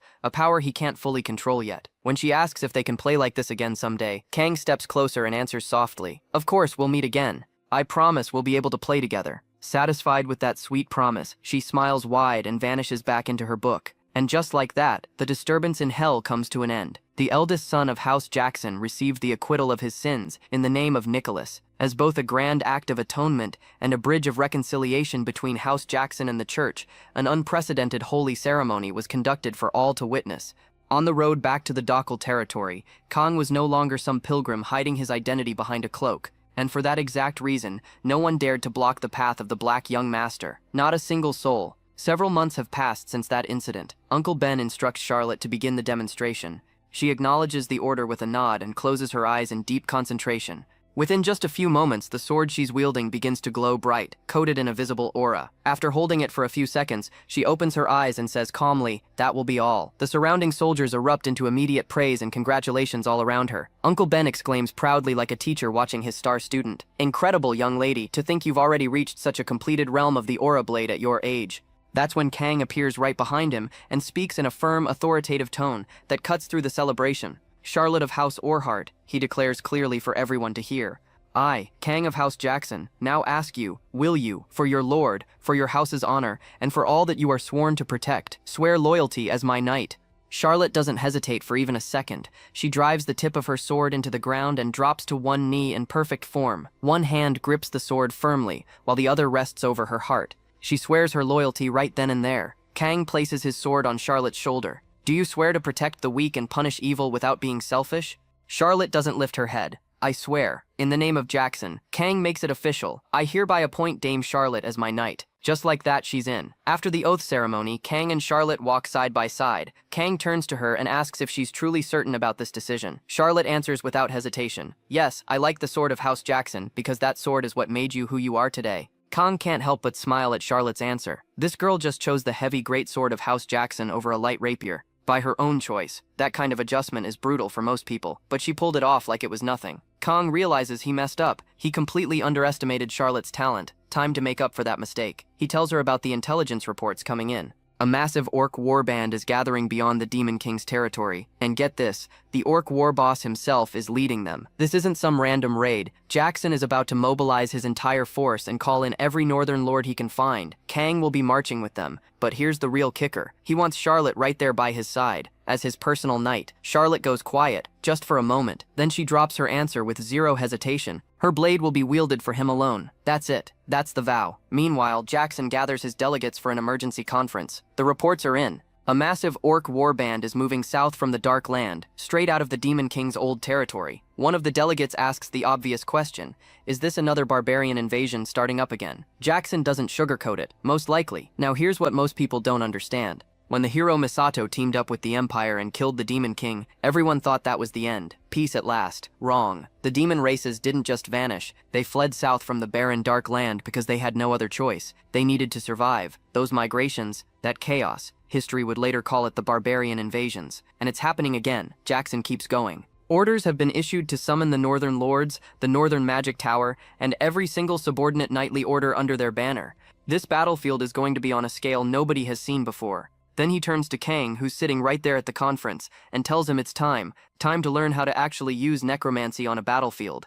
That afternoon, deep in the underground workshop of the Marduk, the first lesson begins. But before teaching anything, Jackson hits Kang with a question. What's the difference between a Death Knight and ordinary undead soldiers? Kang thinks for a second. Isn't it the same as the difference between a knight and a common soldier? Jackson asks him where that difference even comes from. Kang answers that it comes from combat power. Jackson shakes his head, half right, half wrong. Just having brute strength doesn't make someone a knight. Kang tries again. Is it the aura blade? Now Jackson nods. That's correct. He turns toward the corpse of a knight who fell in the recent Black and White War. This knight swore upon his knighthood to offer his body to House Jackson, even in death. The higher his level as an aura user was in life, the stronger the Death Knight he becomes. Jackson makes it clear. These aren't just corpses. These are knights who possess pride. Then Jackson gestures for Kang to follow him. There's something else he needs to see. They descend another flight of stairs, going even deeper underground. After a few steps, Jackson asks if Kang knows about Frederick, the immortal and founder of House Jackson. Kang stays silent. He doesn't tell his father that Frederick's grimoire is literally lodged in his heart.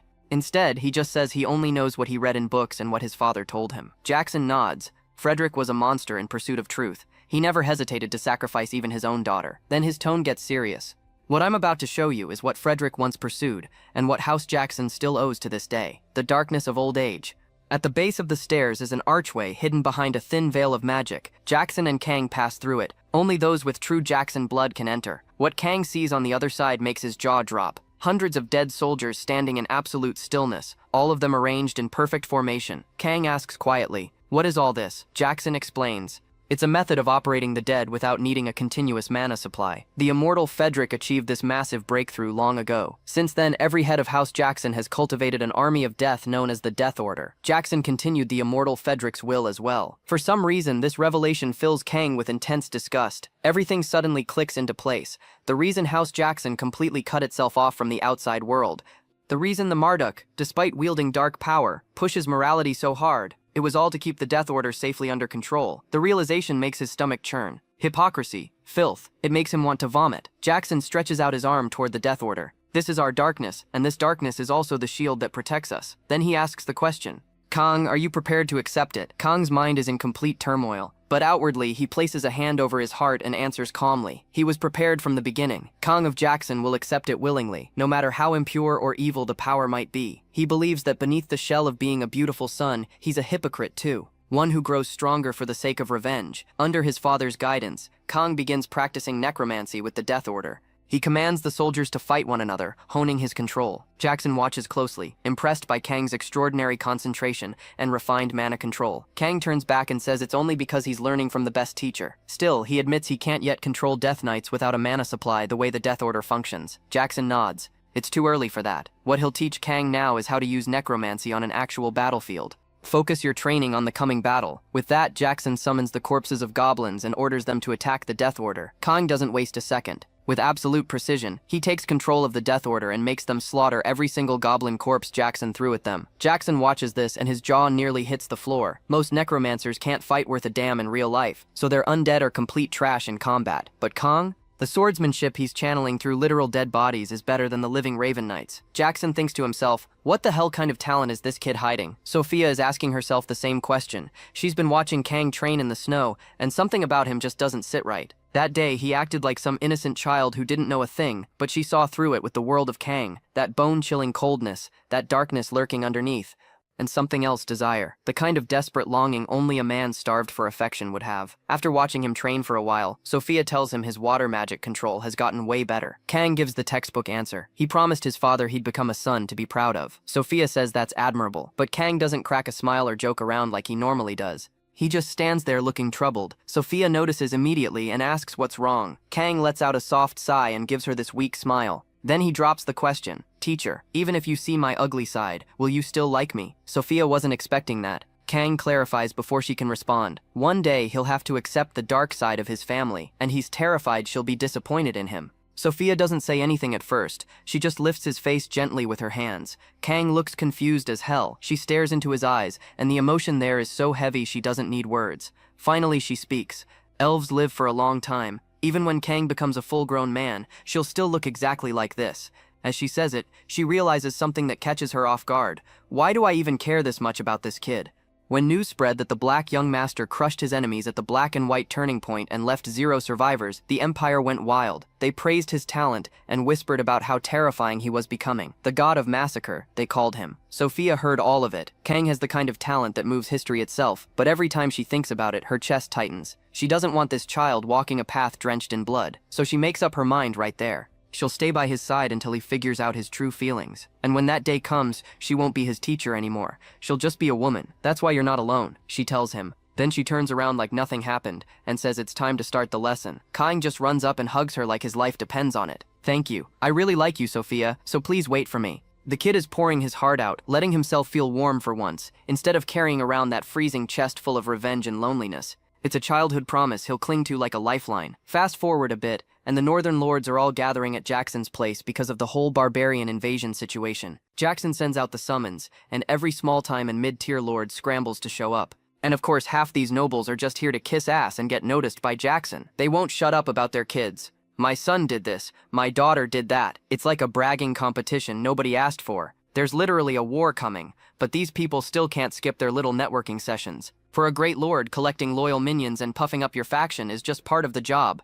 The northern nobles and their spoiled brats know exactly who matters here. They swarm around Kang like he's handing out free money, introducing themselves and laying on the compliments thick. Kang's internally groaning. Getting people's attention really is exhausting, but that's politics for you. While he's stuck playing nice with the crowd, some purple-haired guy walks up and says he's heard Kang fights like a veteran knight despite being a literal child. He wants to see it with his own eyes. Before Kang can even answer, the guy's Uncle Ben jumps in like an attack dog. Jonas, how dare you speak to the young master in such an outrageously rude manner? Kang waves him off. You're the second son of House Kenneth, Sir Jonas, right? Jonas nods. So you want to test my ability? Jonas immediately drops to one knee like he just remembered how hierarchies work. He goes on about how Kang has insane talent in both sword and magic, how he led a crushing victory at the Black and White turning point while still basically a kid, and how he supposedly turned the Knight Order of St. Magcana into a literal bloodbath. I wasn't doubting you, young master. I just want you to teach me a few sword moves. Uncle Ben's about to blow a gasket again, but Kang cuts him off with a smile. Sir Jonas, second son of House Kenneth.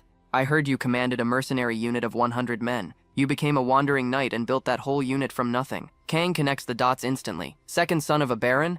Yeah, this guy isn't inheriting squat thanks to primogeniture laws. So Jonas went out and built his own mercenary crew to prove he's not useless. It's a risky move, but Kang sees the value. A wandering knight with no strings attached who can lead 100 guys? That's actually pretty damn useful. So Kang accepts the duel with a smile. Just like that, a fight between Kang and the second son of House Kenneth gets arranged on the spot. It's the perfect chance to establish the pecking order before the war even starts, and Jackson has zero reason to stop it. Perfect entertainment. Right before the duel kicks off, Kong looks at Jonas and says, "At the very least, you understand that ordinary swords are different from my sword." Jonas nods. He knows about Kong's sword of shadow. Kong tells him straight up, "Use your aura. Face me with your full strength." Jonas accepts and releases his aura as he gets ready. Kong watches him carefully. The guy hasn't reached aura blade level yet, but his control is surprisingly clean. Not bad. Kang summons his sword from the shadows, and Jonas's eyes go wide. "Come at me first," Kang says like he's ordering lunch. Jonas launches forward with everything he's got. Kang dodges it like he's swatting a fly. Child's play. Jonas attacks again almost immediately. Kang blocks it without breaking a sweat. But here's what's really going on in Jonas's head.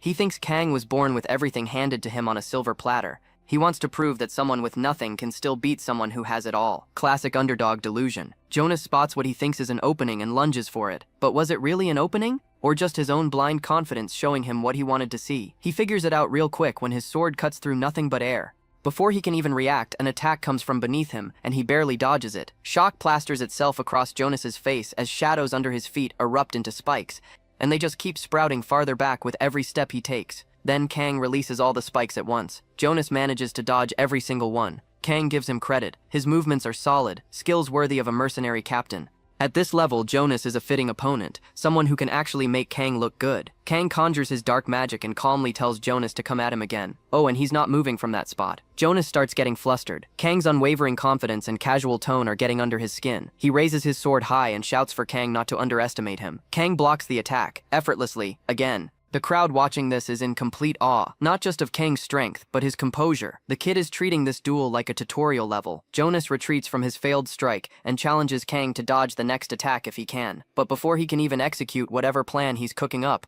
Kang strikes first. His shadows surge forward like a tidal wave. At that moment, Jonas gets it. Kang isn't trying to defeat him. He's displaying his power, treating him like a training dummy to show off in front of everyone. From the very beginning, Jonas was never the real target. The actual audience, the Northern Lords watching this whole thing and their spoiled kids taking notes. Jonas can't accept being used like this. He grits his teeth and launches his next attack faster than anything he's thrown before. He doesn't want to admit it. That Kang's talent is the greatest in the Empire, that it's the living, breathing embodiment of how unfair the world is, that no amount of struggling will ever close the gap. After burning through every ounce of strength he has left, Jonas finally drops to one knee, using his sword to hold himself up. He accepts his defeat. Kang looks down at him, but his mind is somewhere else entirely. Is this thanks to the Book of the Black Goat? The entire fight felt like the world moved in slow motion. He just crushed an opponent going all out with aura, and it wasn't even close. The sword of the Shadow Cloak feels like an extension of his own blood now, like controlling a living shadow with tentacles. Thanks to that duel with Sauron, he can clearly feel the difference. Still, he needs to make an example out of this. Kang summons a shadow bullet and shatters one of Jonas's shadow swords just to drive the point home. Then he turns to the crowd and speaks with an authoritative voice that shuts everyone up. Is there anyone else who wishes to challenge me? Is there no one left who still has the courage to doubt my name and prove themselves? Dead silence. No one answers. Some of them even kneel on the spot and swear their loyalty right there. Kang recalls a phrase his father repeats all the time. Fear guarantees loyalty. And damn if the old man wasn't exactly right. That night, Jonas drowns himself in drink because he can't accept the defeat. No matter how many times he swings his sword in his head, it feels like he'll never reach Kang. The thought stabs at his mind like a needle, so he numbs it the only way he knows how. Alcohol. Jonas and his mercenaries are sitting around a campfire getting drunk and cursing Kang and the entire noble class. One of them starts ranting. Seriously, you should have seen those nobles clinging to that 11-year-old brat. Another guy scoffs and asks what's so special about him anyway. Married noble women going that far, fawning over a kid just to catch his eye. It was pathetic to watch. Someone else chimes in. Come to think of it, does that brat even know how to deal with women? One of the men laughs. You're right, Captain. I bet he can't do anything as a man. A calm voice answers from the darkness. Oh, really? They all jump to their feet like they just got caught stealing. One of them demands to know how long he's been standing there. Kang ignores the question completely. He just walks over, sits down on a nearby log, and looks straight at Jonas. What are you doing? You should be pouring the drinks. Jonas obeys without a word. He sits beside Kang and holds up a jug to pour him a drink. As he does, Kang speaks quietly. The world feels cursed, doesn't it? Jonas shakes his head weakly. No, it doesn't, he whispers, but even he doesn't sound convinced. Kang keeps going. That's simply how the world works. Unfair. Absurd. There isn't a single thing people can decide with their own hands. The natural talent you're born with. The circumstances you grow up in. Is there even one thing among them we can choose by our own will? Jonas squirms uncomfortably and answers softly. No, sir. Kang places a hand on his shoulder. Don't blame yourself. There's nowhere in this world where you can find a fate we can truly change with our own hands. Jonas laughs bitterly. Yeah, I think you're right, young master. No matter how hard I struggled, I guess I never had a chance. Kang nods. Then he drops the offer. Sir Jonas, second son of House Kenneth, I like you. Would you and your entire mercenary unit be willing to swing your swords for House Jackson under my command? Jonas just sits there, completely frozen, wondering if the alcohol finally broke his brain. Jonas can't believe what he just heard. He asks if Kang really wants to take him and his ragtag mercenary crew in. Kang says yes, and not only that, his strongest knights will personally train Jonas's people for the coming battle. From the absolute basics like, this is the pointy end of the sword, all the way to advanced aura cultivation methods, the whole package. Jonas is floored. He asks if he's really getting the chance to train with Kang's elite Nightcrow team. The same legendary squad he could barely keep up with in his dreams. He can barely process it. This is the same kid who just publicly humiliated him and proved the world is brutally unfair. And now that very same brat is handing him a second chance in this unfair world. What kind of twisted charity is this? Jonas asks why. Why would Kang even bother with someone like him? Kang's answer is stupidly simple. He needs people like Jonas on his side. Jonas just sits there, stunned and weirdly happy. He gets it now. Even though Kang lives in the same rigged game as everyone else, he's still willing to give bottom feeders like him another shot. And honestly, Jonas accepts without a second thought. What else is he gonna do? Say no? Sometime later, a strategy meeting gets called at Jackson's castle to discuss the goblin problem. During the discussion, they break down the geography. Between Jackson's territory and the Demon King's wasteland, there are massive mountains that would make even experienced climbers cry. The only way goblins can waddle their way into Jackson land is by crossing those mountains. Thanks to this, the Jackson family has a ridiculous defensive advantage. Right now, Jackson's archers are stationed at the border, turning goblins into pincushions and keeping the territory nice and safe. However, Jackson knows they can't just sit behind walls forever playing defense. They need to push forward and wipe out every single goblin, every last one. Uncle Ben agrees immediately. It's finally time to deploy the field army and smash these goblins head on. Jackson orders everyone to start preparing. They're taking the field tomorrow for an all-out battle. With that, the meeting wraps up. Before everyone leaves, Jackson asks Kang to stay behind. He wants to talk privately. He tells Kang he's giving him a strike force to lead in tomorrow's battle. And oh yeah, Sophia will also be fighting on his team. Hearing Sophia's name makes Kang freeze. He asks his father why Sophia is being sent so suddenly. He doesn't get it. Jackson explains calmly that Sophia herself wants to fight in the upcoming war. It's her own decision. Kang is surprised and wonders what the hell Sophia is thinking. After this, Jackson tells Kang to handle the rest of the preparations. Kang quickly asks for a unit from Charlotte's team to join tomorrow's battle as well. Jackson agrees. Charlotte's team will take the field with him. The scene shifts to Charlotte. She arrives brimming with extreme confidence, ready to prove herself on the battlefield. Before the battle, Kang pulls her aside and asks for a promise. She must not die tomorrow. Charlotte is shocked. A knight's duty is literally to lay down her life for her lord. That's the whole point. Kang replies flatly that as her lord, he's ordering her not to die. Charlotte blushes hard and stammers that she understands. She'll be careful and contribute properly in tomorrow's war. Translation: she's flustered as hell. Soon, the time for war finally arrives. Jaskin and Lord Bale are fully prepped. Charlotte's unit is standing ready alongside Kang. Sophia is also right there next to him, geared up and ready to march. The group sets out. That evening, Kang's team sets up camp in the forest to rest before the real chaos begins. Outside the camp, Sophia is walking alone under the moonlight. Kang spots her wandering and stops her. He asks why she's still awake this late, and why she's roaming around by herself. Sophia replies simply, she couldn't sleep. Kang then asks if she spoke to his father about something. Suddenly, Sophia hears a strange sound. Both of them immediately bolt toward their camp and see absolute chaos. Thousands of goblins are swarming the place, launching a full-blown surprise attack. Kang can't wrap his head around it. They hadn't even started their operation yet, so why the hell are the goblins attacking now? This wasn't part of the plan. He immediately orders Sir Bale to take his unit and advance. Bale's team rushes forward to engage, and his archers start raining arrows down on the goblins like it's target practice. Bale pushes ahead while Kang follows behind with his own unit. He shouts that if they just hold the line a little longer, the rest of the forces will catch up and they'll wipe these goblins out. As Kang's team keeps advancing through the chaos, there are unseen figures hiding behind rocks in the distance, just waiting. And honestly, that's where things get absolutely insane. Those figures hiding behind the rocks, they're not here for sightseeing. They're here to hunt down the one kid who can raise zombie armies before puberty. And I'm betting someone in Jackson's inner circle sold them out. So guys, who do you think the betrayer is? Drop your theories below. If you're hooked on this reincarnated commander plotting revenge while accidentally building a harem at age 11, smash that like button harder than Kang's about to smash whoever set this trap. And subscribe so you don't miss the bloodbath when those assassins strike. Your support keeps these recaps coming, and let me know in the comments who you're simping for. Sophia, the immortal elf who's way too comfortable teaching a child forbidden magic? Charlotte, who went from rival to blushing fangirl in one oath ceremony? Or Kang's mom, Elena, who's technically the same mental age as her reincarnated son? Yeah, that last one hits different. I'll catch you in the next one when bodies start dropping.